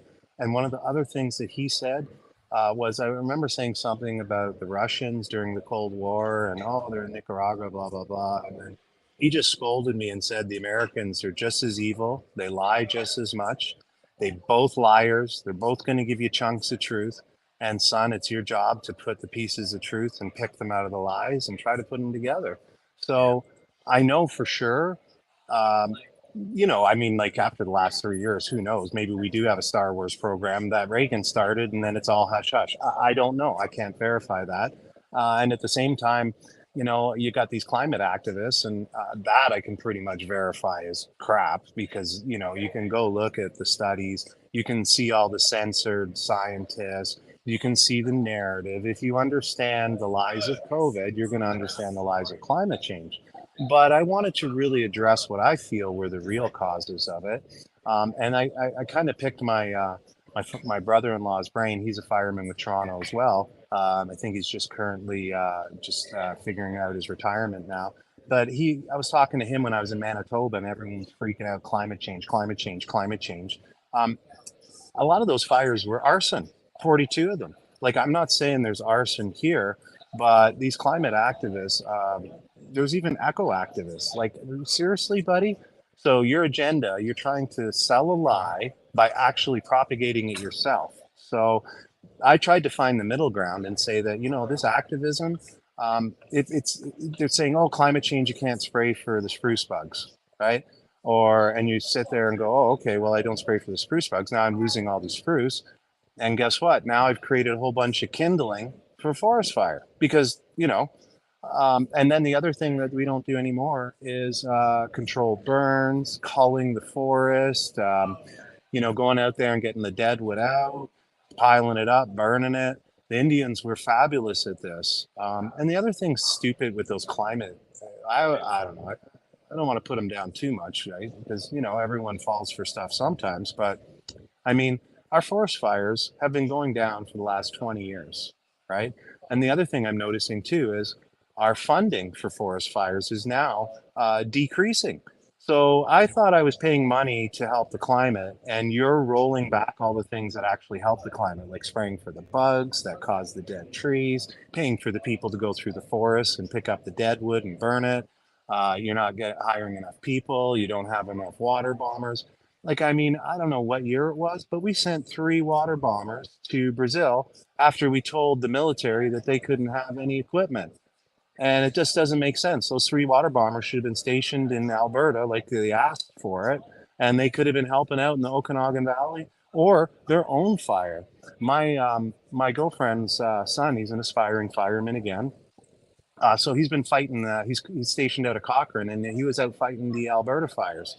And I just think it's a real shame that people think from the city, they have no clue what's going on, that 80 to 90% of the fires are started by humans, carelessness, and 10% are started by weather, lightning strikes, unusual winds, things like that. It's usually just some guy not putting his fire out right, flicking a cigarette, doing something dumb like a controlled burn that isn't controlled. So I really don't think it's climate change. I think that's all a hoax. If you got sucked in on COVID, then I think you're going to get sucked in on climate. And it's our job to really educate the city folk and these other folk that just don't have the critical thinking skills, Rick. Yeah. So what about the people there? Are they finding accommodations for people? Are people, do people at least have a roof over their heads? Or what do you, are you seeing? Do you even know where you're at? Well, I was advised to go to, I think it was a Canadian Tire or a Home Depot, something like that. I can't remember right now at the moment because I didn't write it down. I didn't process it, but they did have some care centers, and I believe they were in Kelowna. And there's also Vernon above. And my understanding is yesterday, as I was coming to the gravity of just how fast that fire went, and that I literally was in the building that burnt down just 24 hours earlier, maybe not less than that, maybe 12, because we hardly got any sleep. And they basically had to move another one. And I'm so touched by this gentleman and the people on Twitter offering, right? They saw that, hey, I got evacuated, and people reaching out and saying, hey, I got a farm up in Vernon. Do you need a hand? Like, I got 30 acres, you can bring an RV, a tent, I really want to help out. And I'm really touched. And it gives me hope that the true Canadian spirit is still alive, that people can still be that compassionate, that can still be that smart. I'm really scared we're losing that since Trudeau. And it was really a great, great thing to see the people stand together, regardless of skin, color, whether you're rich or poor, everybody just lending a hand where they could. That's what I've seen so far. Yeah, kind of like Canada again. Yeah, you know what? It's really sad you have to have a tragedy like this or 9/11 to realize the compassion. But if anyone attended Ottawa, we still have the Canadian spirit of being tough, Canadian spirit of being nice, and the Canadian spirit of giving someone a leg up and feeding someone that needs it, and not being too proud to take the help yourself sometime when you need it too. So I was really proud the fact that the people there, and I can't even say enough, knowing that my father and what he was through, being a fireman and some of the things that he's seen, how tough it is to get out there for 12 hours at a time in flames, the way he looked and acted some days when I was a kid, I could just see him worn out. And I'm just really appreciative of all the first responders there. They're putting their lives on the line. They're putting their safety on the line so that you can be safe. So my thing is, maybe we shouldn't have Pride Month. We should have First Responder Month. Like, let's start respecting the people that really deserve it, and not some type of Marxist revolution, racist thing. It just blows me away. So it's really great to see true Canadians sticking together here in Kelowna. And so, what are your plans from this point? Well, our plans were to stay in Kelowna for about 3 days, and 3 days in Whistler, and then 3 days in Victoria. So because of the situation and not knowing if roads and how fast the fire was going, I didn't know enough about it. I just knew I needed to get as far away as I could. So our next stop is Whistler. So we're here today. We're going to leave for Victoria. Apparently there's a small fire there too, but I was advised by somebody that's from Victoria that's visiting here now that it's not that big a deal. It shouldn't be an issue. So we'll be on the island for the next 5 or so days. And then we're going to start heading back through the United States, hit Montana, Idaho, I believe North Dakota. I think there's something in North Dakota that PPC is trying to hook up with somebody. So I might get a chance to go down there and meet somebody to help make a connection. And then back to Windsor, and we're going to do a what do they call fundraiser for Saba Fira. I can't remember. Saba Vizi, yeah. Savavisi. So anyway, so Savavisi, we've got this thing. We're going to have a space on the Thursday. You can follow my Twitter. You can follow Rick. I'm sure Rick's totally on top of it. I'm really honored to be able to have the time and an invite to head out to the spaghetti dinner to raise some money. For the context of it, what I know, and you probably could explain it better, can you tell us a little bit about that fundraiser and this really heroic trucker? Well, he has legal bills, as some of the truckers do. I believe he was the last trucker to leave Ottawa, and he's facing charges. So he, and the funds were frozen by the government that were donated. So a lot of that money just hasn't found its way to the truckers that need the assistance. And that's what this fundraiser is all about, to help him cover his legal bills. Yeah, I think it's a really great what the PPC Windsor and the PPC or the Freedom Fighters that are putting it on.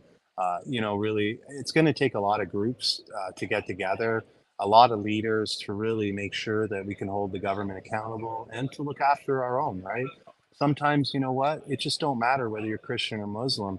If they're sexualizing your kids, you stand up. It doesn't matter if I'm a conservative and you're a PPC guy or that guy doesn't vote at all. What matters is that we're standing together against the things that are hurting our country and our children and the things that are injustice. And I think us getting together and holding people accountable is awesome. And just to give the audience just a little bit more context, he was the gentleman that was dragged out of his truck and they beat the shit out of him. He was piss and blood the next day. They dropped him off in the middle of nowhere, right? Okay. And then I remember around the same time, we had eco terrorists causing over $2 to $3 million with tomahawks and hatchets and axes and blowing shit up and nothing. They don't even know where they are. Hey, and they can't find all of the COVID money, 600 million or whatever the values are. But damn, I can find that single mom in BC who donated $20. So it's going to take a lot of us to hold these people accountable. I hear what you're saying. Michael, is there anything else you'd like to add tonight or think that I might be missing? No, I think you've caught everything, and it's such an honor to be on the show, and I hope to meet you when I'm out there in Windsor, that's for sure. Really a great experience, great show, and thanks for your patience while I have never been to Whistler, so I was like, oh, hey, we should go on the gondola, honey. Yeah, that sounds great. And then I'm like looking, going, it's more than an hour, honey. So thank you so much, sir. No problem. I'm privileged to have you on the program. Thank you for taking the time tonight and sharing your experience and your perspective on this. It's my pleasure. You have yourself a great evening, and to all your listeners, you guys have a great evening, great weekend. Thanks so much for having me on. All right, and just one last thing, Michael. Yes. You're the PPC candidate for Burlington, correct? So yes, how can people find you if they want more information, especially people in your constituency, in your riding? Well, the best way you can find me is to go to my website. It's Michael, spelled the traditional way, Michal. And my last name, even though I pronounce it Bator like all the other Canadians, it's actually Bator. It's Polish, so it's BATOR.com. And then it's the same on Twitter. It's Michael Bator 6, Michael Bator 6 on Facebook. But if you go to my website, you can just click anything, find the rumbles, you can find my email, stuff like that. And hey, Rick, thanks a lot for letting me do that. I almost forgot. My pleasure. Thank you, sir. You have a great night. You too, sir. Bye, everybody. Take care. Michael Bator, PPC candidate of record in the riding of Burlington in Ontario, Canada, but traveling across Canada and the United States, and ran right smack dab into that wildfire situation out there in Kelowna and got out safe. And as the thumbnail says on many of the channels carrying this broadcast, he got out just in time, he said in the email that he sent out. And so when I realized that he was in that situation, I absolutely had to reach out to him. And I'm very grateful for him coming on the program and sharing, as I say, his experience and his perspective, not only on the wildfires, but also on, the issues surrounding the wildfires as well. So very grateful. Stay with me. I'll be right back after this.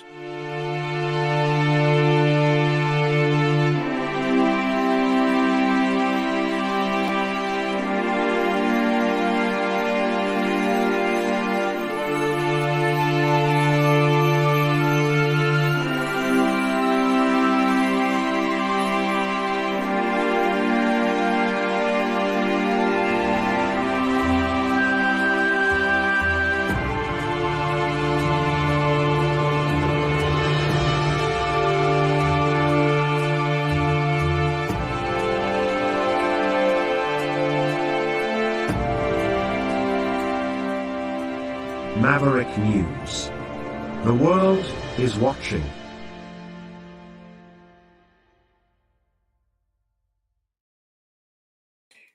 And I do see comments in there, people asking me tonight, Michael, I'm gonna wait on that.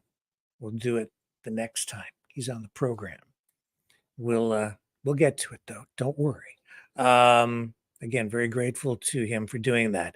It is now 7:47 p.m. I'm going to go to the phones. So hang around. I'm going to get them set up and we'll be right back. The New World Order. Government overreach. The Great Reset. Mainstream media lies. Now more than ever, independent voices are needed. Donate now at freedomreporters.com. That's freedomreporters.com. Maverick News. The antivirus program for your mind.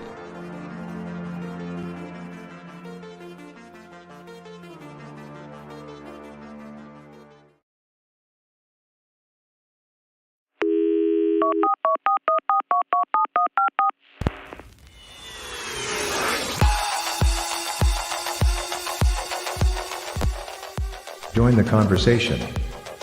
Call 1-833-975-3733. That's 1-833-975-FREE. Speak up. Speak out. Make your voice heard. Maverick News. Fighting for freedom by defending your right to free speech. Be a Maverick. Join us.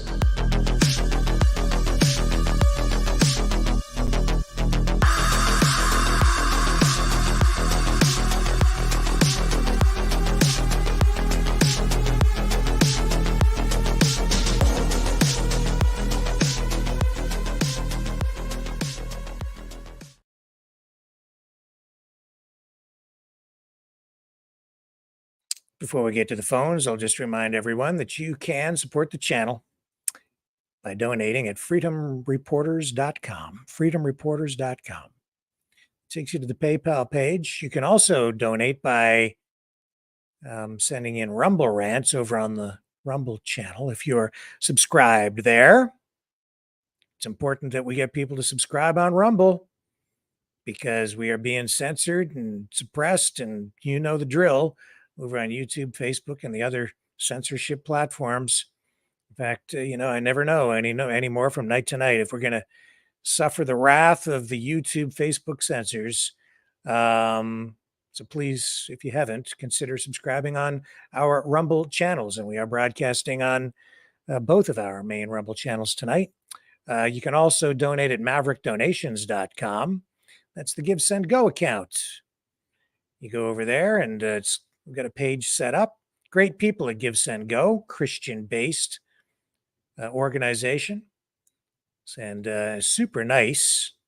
They send out very nice emails to their to the people that set up accounts with them. And they call you and pray for you. They actually do that, which is kind of cool. I've never had a company pray for me before, but people over at Give, Send, Go do that. So I thought that's pretty darn cool. Super nice. So maverickdonations.com or freedomreporters.com. And you can still subscribe on the YouTube channel as well.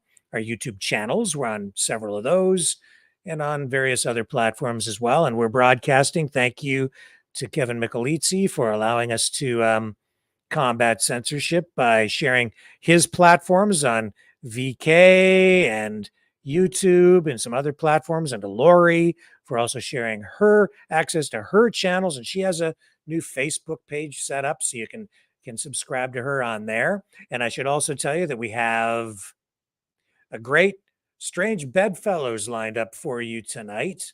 A great guest, Michael Kruppa, and he is not a communist. I know Lori keeps bringing communists on the show.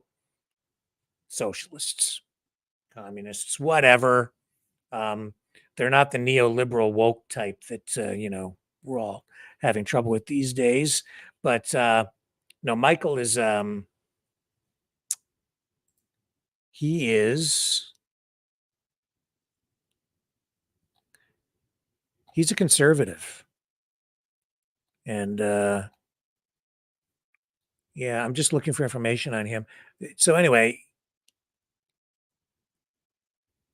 you're definitely going to want to check it out. He's over in Poland, and we've got an interview with him tonight. So very, very cool. And it's going to be a great conversation. So you're not going to want to miss it. And what can I tell you about it? Is Michael Kruppa. He's a Polish historian and commentator. Man, he is so well read. Super smart guy. He has a PhD in American paleoconservatism. He hosts Votum TV. It's a podcast about the history of Poland. And he's an American conservative. He says he's an anti-communist. So the conversation, very, very much different than a lot of what we've been presenting on that program. On previous broadcasts, we've had some pretty left-wing people on. But that's what Strange Bedfellows is all about. It's about bringing on people with a variety of different perspectives, different political views, and then through the course of conversation, show that quite often there is common ground that can be reached, right? So that's pretty cool. And actually, Michael grew up here in Ontario, Canada, not far from where I live. So we have some things in common, and we'll be talking about that tonight as well. So pretty interesting show coming up later on these channels, all these channels where we're broadcasting tonight. Strange Bedfellows, that's at 10:30 p.m. Eastern Standard Time. And it looks like we are ready to go to the phones here. So let me just make the final adjustments, get the phone system piped into the stream so that we can hear everybody and get the screen configured properly. And we are ready to rock and roll. And let's go to our first caller of the night. Who do we have on the line? Go ahead. You got the mouth of the South, buddy. Of course. The man without a plan, the master of all disasters. How are you tonight, sir? Great call. Great interview tonight, by the way. Yeah. Okay. The guy knows what he's talking about. A lot of people are wondering why the fires are getting more and more and more common. Okay. What happens now? Okay. Once a fire happens, especially Lytton, I heard Lytton might be going back up on fire again. Yeah. Remember Lytton, the town of BC that burnt down 2 years ago? Yep. So what happens is the trees act as a wind barrier, right? Somewhat. But when the trees burn, you have no more wind barrier. So expect worse in the future. Okay. Obviously, I don't believe I believe it's being weaponized somehow. And he said it spot on. Your what was his name, Michael? Yep. He said it's spot on. You got all these climate change guys out there. Okay, they don't get their own way. Okay, they make their prophecies happen. Okay, they'll poison the waters. They'll burn the trees. They'll do whatever they have to do in order to get their point, right? Because they can't be wrong. I hear what you're saying. I mean, we don't have proof and we don't know for sure, but but if you're looking for motivation, I find it very bizarre. Yeah, I mean, I find it very bizarre that this year, okay, unlike last year, and they can say what they want about, it's the Earth's boiling. I'll tell you what, in the Northwest Territories today, okay, people were wearing their parkas. Yeah. That's it was 5 degrees in the morning. It's not hot in the Northwest Territories. Yeah. Okay, so something's going on, and somebody's got agenda somewhere along the line because it's not cool. Okay, it's not cool at all, and people are going to try and be fooled by it. I'm not fooled by any of it. Really, I'm not. Now you got one or two, okay, let's say 30 fires a year. Okay, the average in BC 30 fires. When you have 400 of them, we got problems. Okay, and I get it. It's especially Kelowna, man. I feel really sorry the people in Northwest Territories and the Kelowna area, or anybody being hit by any fire anywhere. Okay, it's tough to get out. And like he said, 12 hours later, he could have succumbed from the smoke and died. Right? He would have stayed 12 hours. That's how fast it moves, people. So I watched the fire up in the Mission Hills. Mission is a little town outside Abbotsford, BC. Okay, not far from Vancouver, but I watched the fire go there one year, and it moves fast. Okay, it moves the speed of the wind. Yeah, and it changes direction with the wind. Right, so you see fire, get the hell away from it, man. Run. Run. Okay, and they taught us actually when I was the natives. A friend of mine who's native in Chilliwack, I think it's Chehalis is the res he belongs to. He said if you're ever caught near the fire, okay, and you have a water stream or a brook, you get down in it. That may be your last chance, right? So the waters that run in BC are usually 40, 45 degrees, even in the summer. It's ice cold, but you got to get down in that brook, and hopefully it passes over you, right, or passes by you.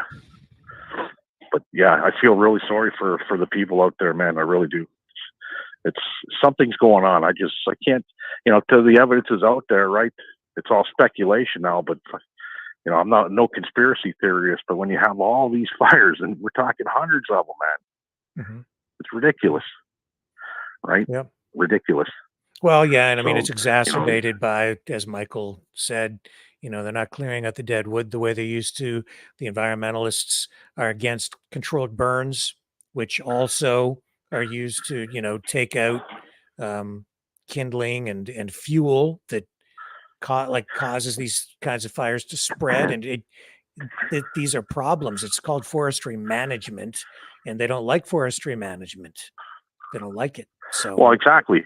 And then you got governments that want to come in with the EV battery, okay, and they want to extract all the minerals from the ground. But guess what?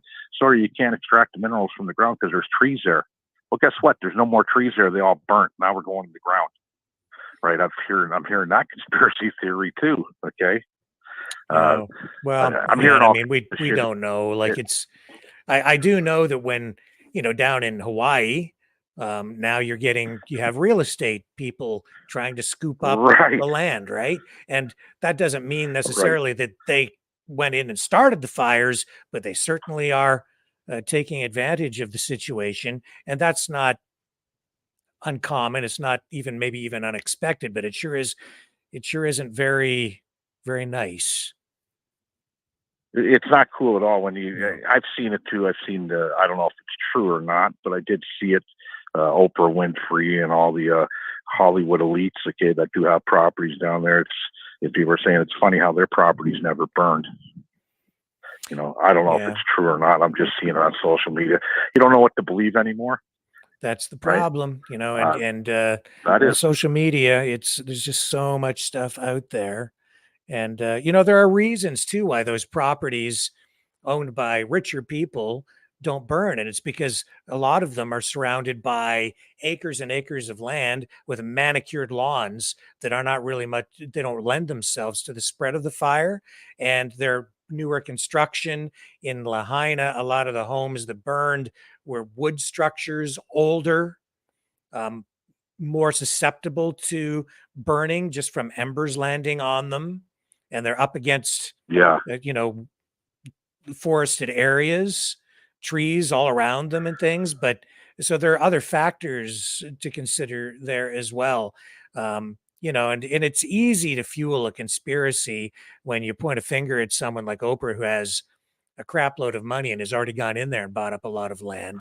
But anyway, you slice it, it's kind of scuzzy for real estate speculators 100%. To go in there and try and buy up land from people in distress. Well, over here in Canada, you discussed it, I think, January, February, the 8th fire. Remember the 8th fire? Everybody out there remembers the 8th fire or 7th fire or 9th fire, whatever they were calling it. Yeah. And you had the people out there saying, we got to tear it all down. We got to burn it all down and start over. And now look where we're at today. So, you know what? I'm no conspiracy theorist, but when I when I hear shit like that, and then 6 months later it's burning down, who knows? Yeah. Well, we'll see where we go in the in the weeks ahead. I think what we are really looking at is some incompetence, serious incompetence on the part of some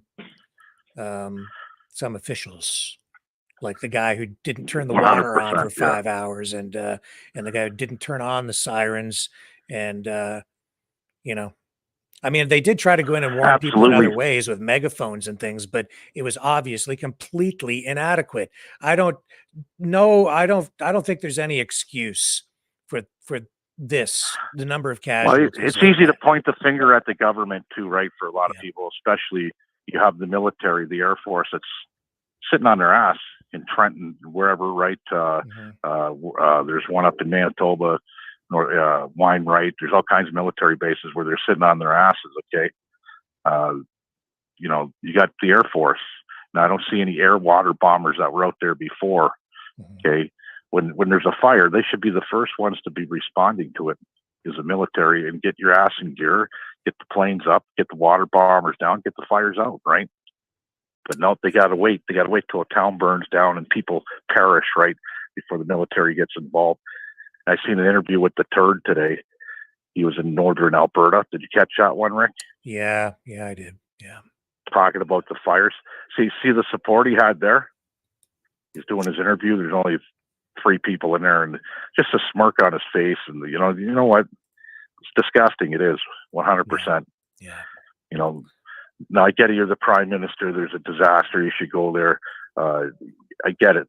He's doing a little bit more than Joe Biden. At least he showed up. Okay.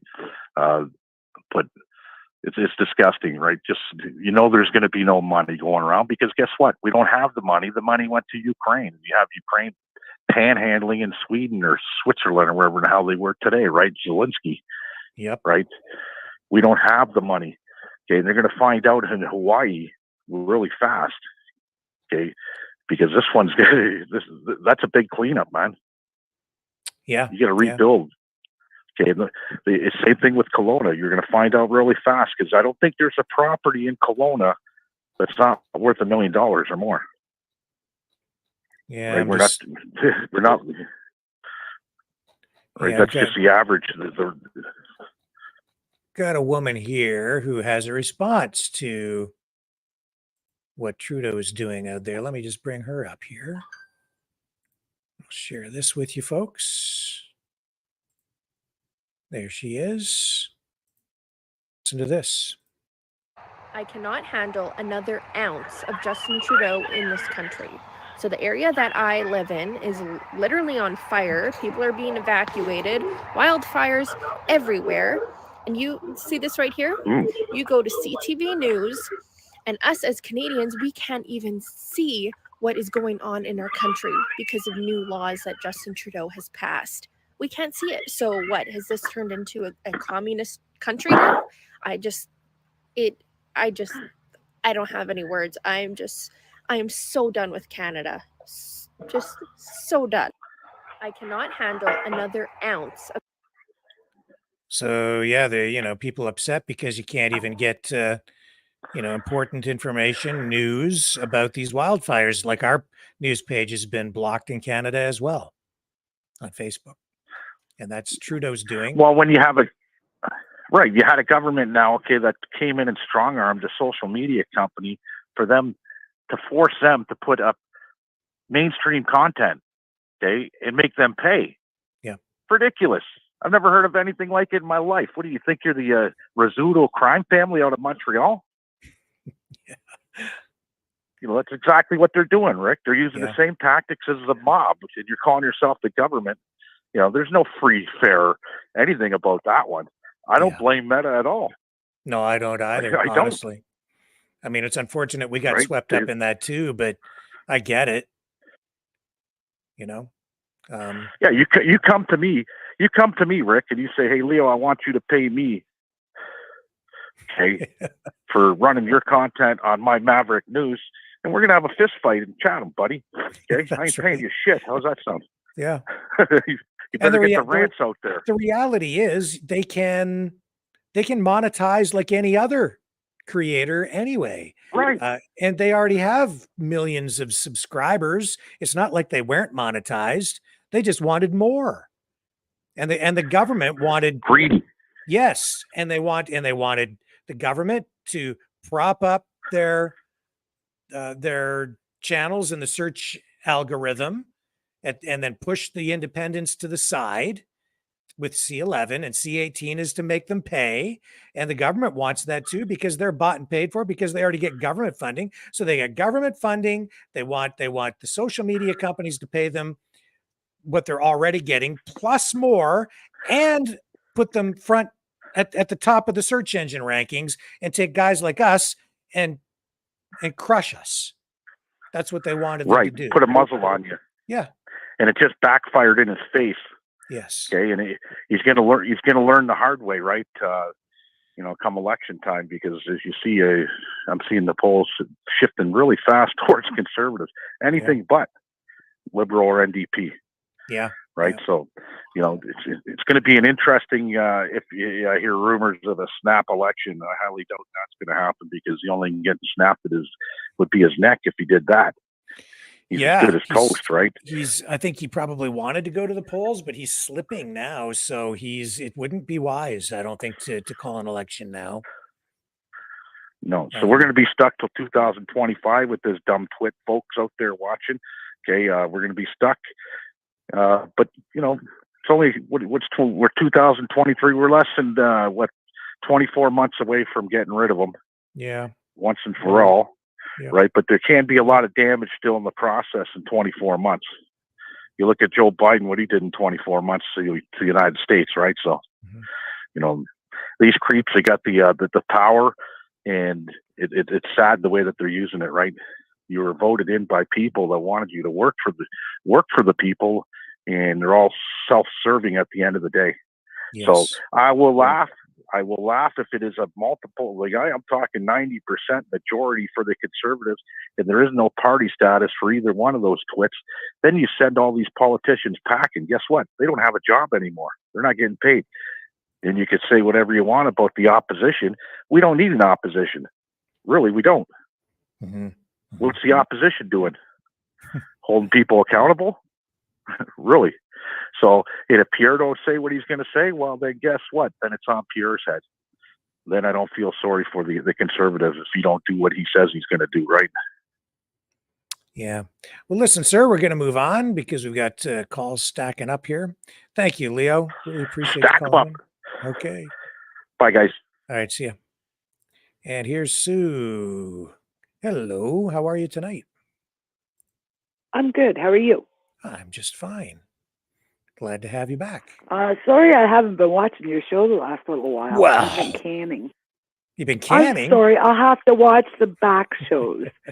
I've canned 350 jars of food. Really? Good for you.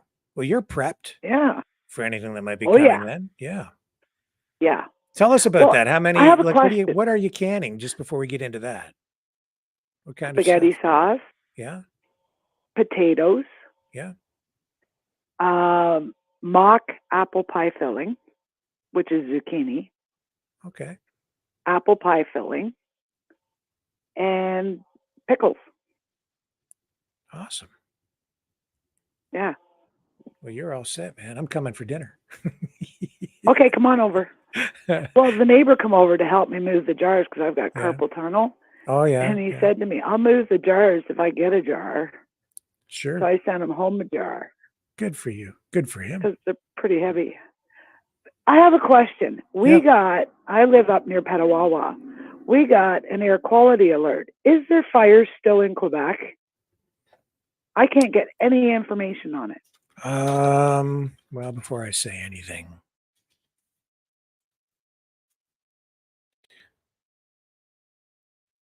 yes. Yeah. So you've got, frick. here we are. So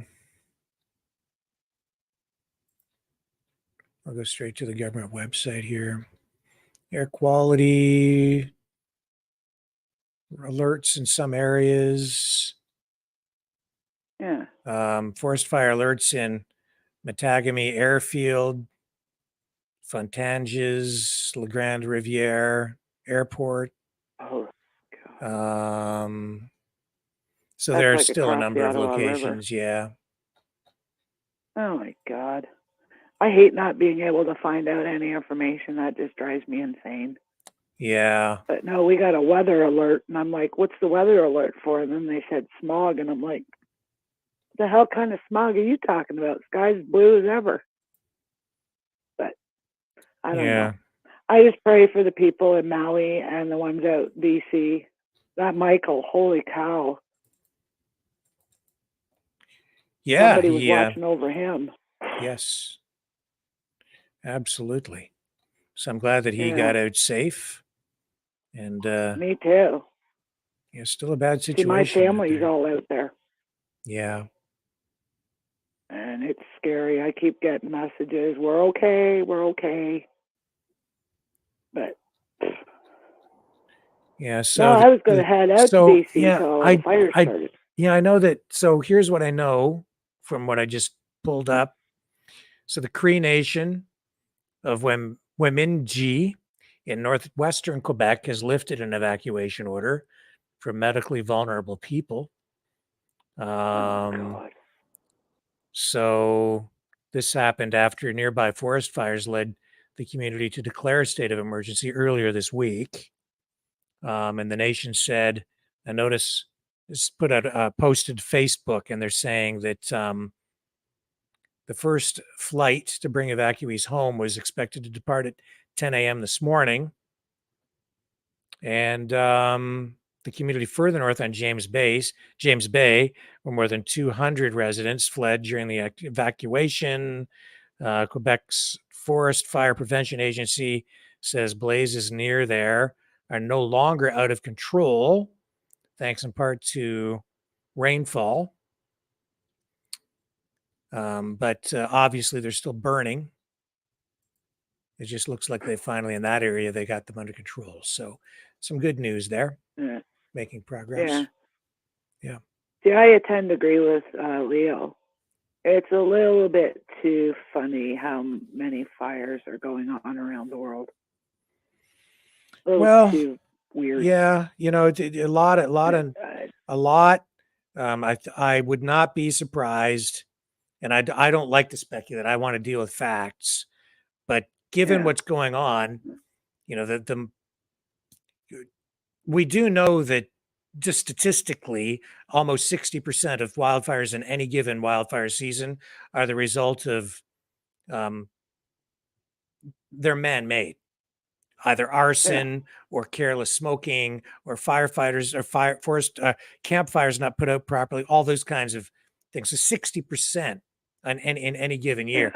But with all of the, you look at and I said this before too, you have climate activists, eco activists out there, and he's right. Like they don't want to be wrong. They want to push their agenda. The government. Well, look at that idiot in the government that did the CN Tower. Yeah, Stephen Guilbeault, the climate change and environment minister. Yeah. And didn't he drive spikes in trees and was charged?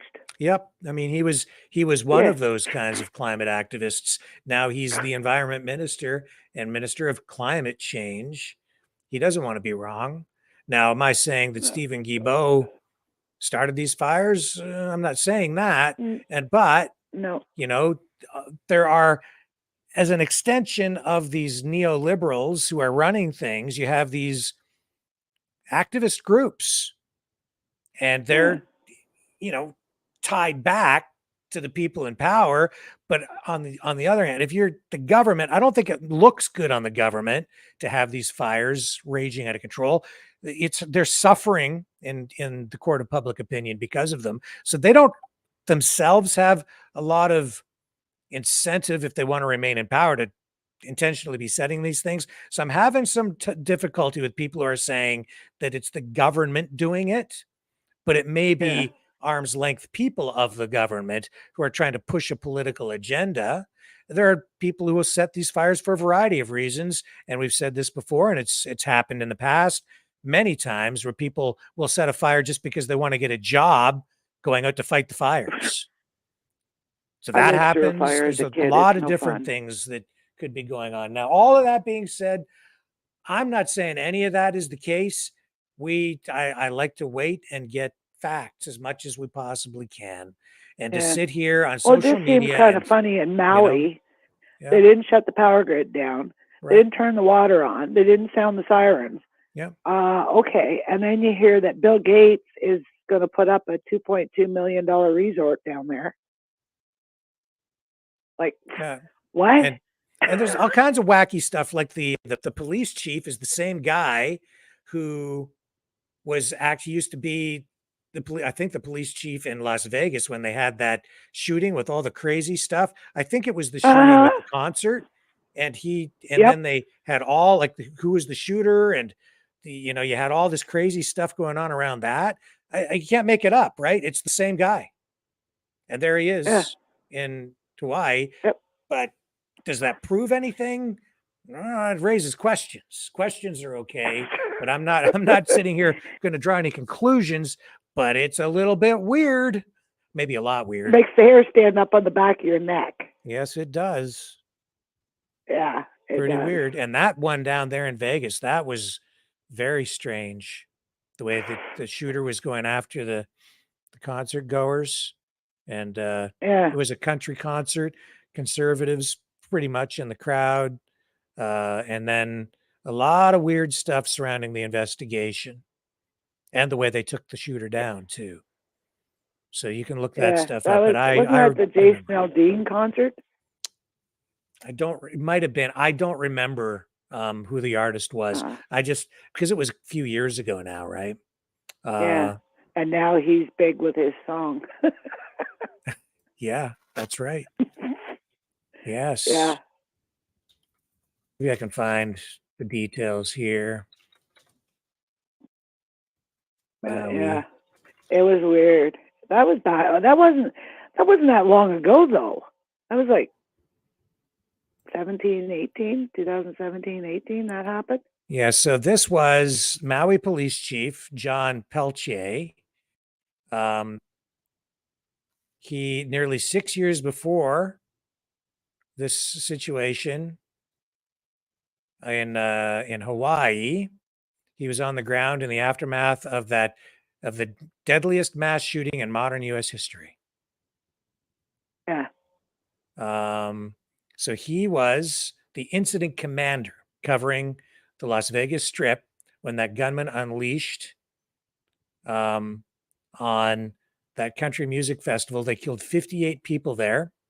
They injured hundreds more. That was on October 1st, 2017. And he actually made reference to his experience in Las Vegas while, I think in a news conference, talking about what happened in Hawaii as well.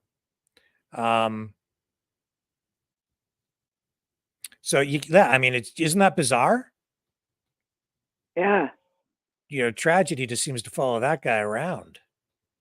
He was a 22-year veteran of the Las Vegas police force. Yeah. He became a captain, rising through the ranks. He was a third-generation police officer, was also the commander of the Major Violator Narcotics Bureau since 2020. Bachelor's degree in political science from the University of Nevada, Las Vegas. Earned a certificate from the FBI Academy. Good Lord. Born in Buffalo. Yeah, moved to Las Vegas at the age of 17. And Peltier says the experience during the massacre prepared him for his post where he was working as the police chief in Maui. Apparently not well enough because a lot of people died. Yeah, too many. Said that what happened in Las Vegas would make him, he said that that prepared him for anything, to handle any situation. And yet look what he did in Maui. Yeah, well, yeah. Unbelievable. It's just, and it is like truth is stranger than fiction, right? Well, there you go. Oh yeah. Well, it's like I said to everybody that I talk to, connect the dots. It all falls back to the mighty dollar.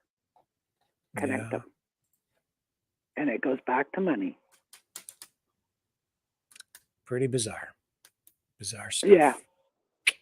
But anyway, I'm glad you're feeling better. I hope you're feeling better. Yeah, I am feeling better today. Much better. Thank you. Yeah. Did you drink your tea with honey and lemon? I did drink some tea. Yes, I did. There you go. I listen to you guys. It's good for you. It works. Yeah, well, it's nice to have you guys looking out for me. I appreciate it. Stay away from the chemical shit you buy in the store. Do the natural stuff. It works every time. There you go. And I do take vitamin I D. found out the weeds in my backyard are actually medicine. Mm-hmm. Yeah. Yeah. That's true. I couldn't believe it. Dandelions, man. All these people. Yeah. Well, there's another one. It's got like a yellow flower, and they put it in salads. Yeah. The wealthy eat it. Mm-hmm. So, but anyway, I'll let you go so other people All right. can chat. But Thank it's you, nice Sue. seeing that you're back and healthy. Thank you. You have a great night. All right. See ya. You Bye. too. Bye. And here's John. Hi. Hi. Hello? Yeah, go ahead. I'm phoning to talk more about Trudeau and Facebook social media. That's an interesting concept. And I agree what's going on is really bad. I mean, we need the access to the information.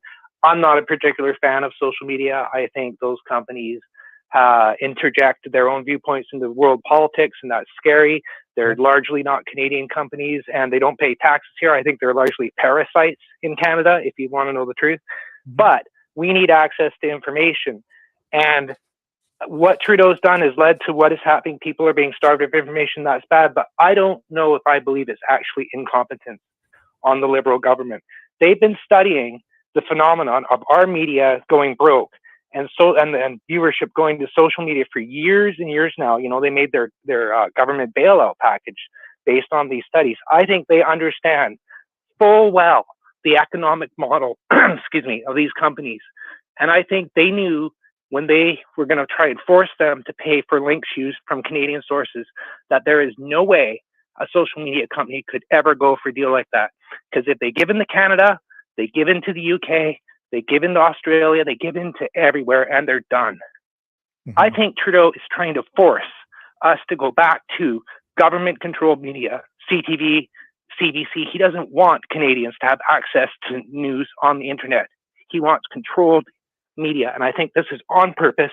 I think it's kind of genius, actually, what they're doing, because they're getting social media to censor us, so he doesn't have to do it directly, but he's created the conditions that force social media to do it. They have no choice. Their business model, they could never do. They can never pay fees like Trudeau wants them to. They'd be gone. They'd be done. And he's done it on purpose. Yeah, well, may well be the case. And regardless, I think Trudeau kind of gets what he wants, because by stripping away all news content, it forces people to, like, it eliminated us. So it eliminated the dissenting voices, and it still gives the advantage to the mainstream legacy media because they have the government funding. And that's the other part of the equation. Right, that's the other part of the equation too. I mean, they're completely party to this, right? They're losing money to the internet. They're losing money to social media. So any reporting you see by social media on YouTube or any of the other social media companies, any of the personalities, when they're talking about people that have been banned and they demonize them and make them look scary, they're so biased. They shouldn't even report on that stuff because it's just enriching them to silence voices on social media. It's bringing people back to them. I think if we truly... This government is not a Liberal government. This is not the Chrétien government. This isn't Paul Martin. This isn't even his dad. This is full-blown socialism, like real socialism, not democratic socialism, socialism that we're going through here, and he's taking over our media. That's what I think is happening in our country right now. Yeah, I mean, whatever label you want to put on it, I think that we're getting something pretty extreme from this government. I know exactly what you're saying.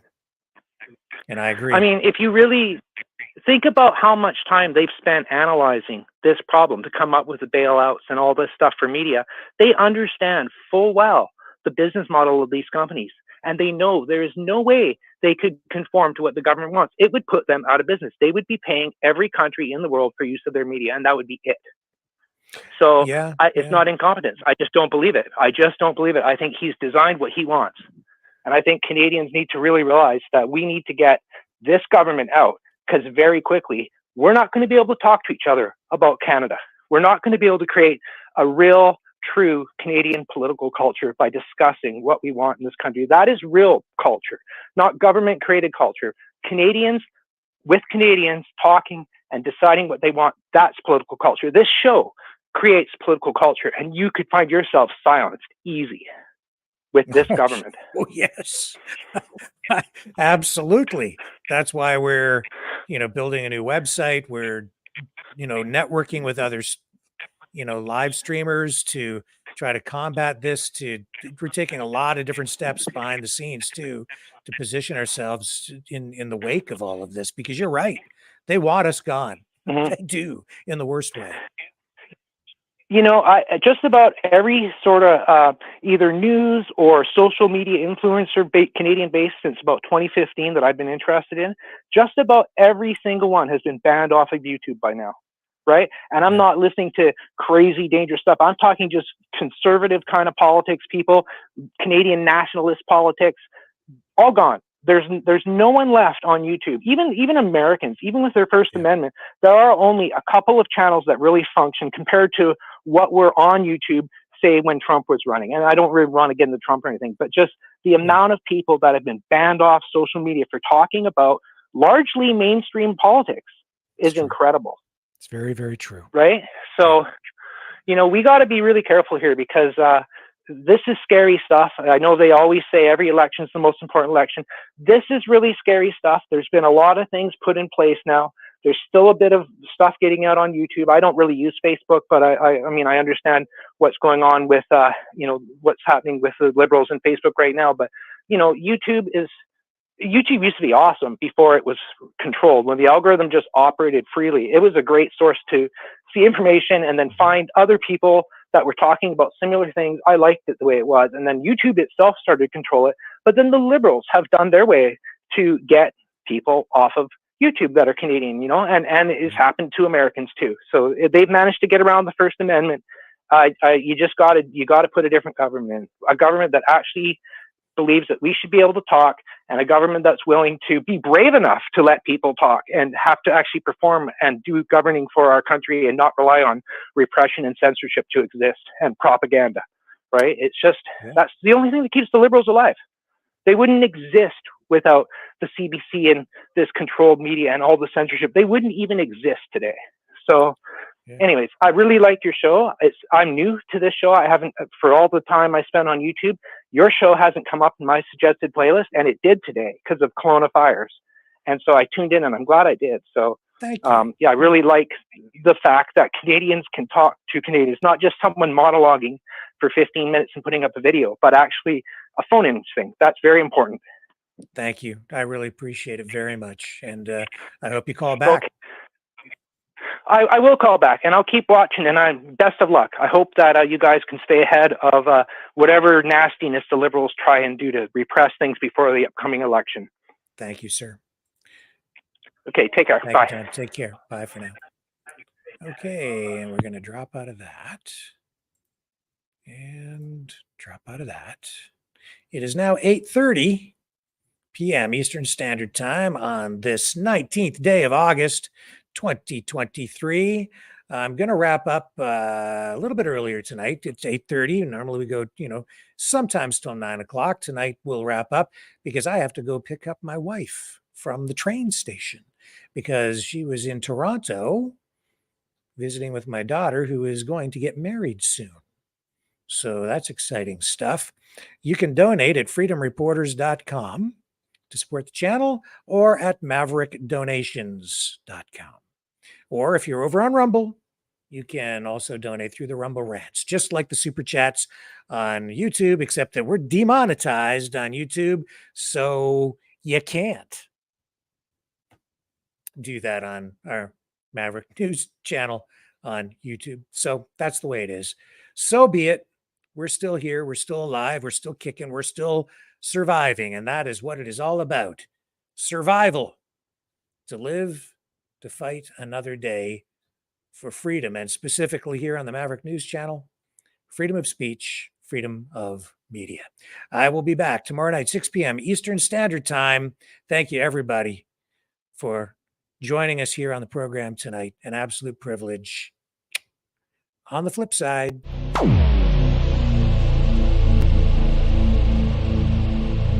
This has been a Maverick Multimedia production.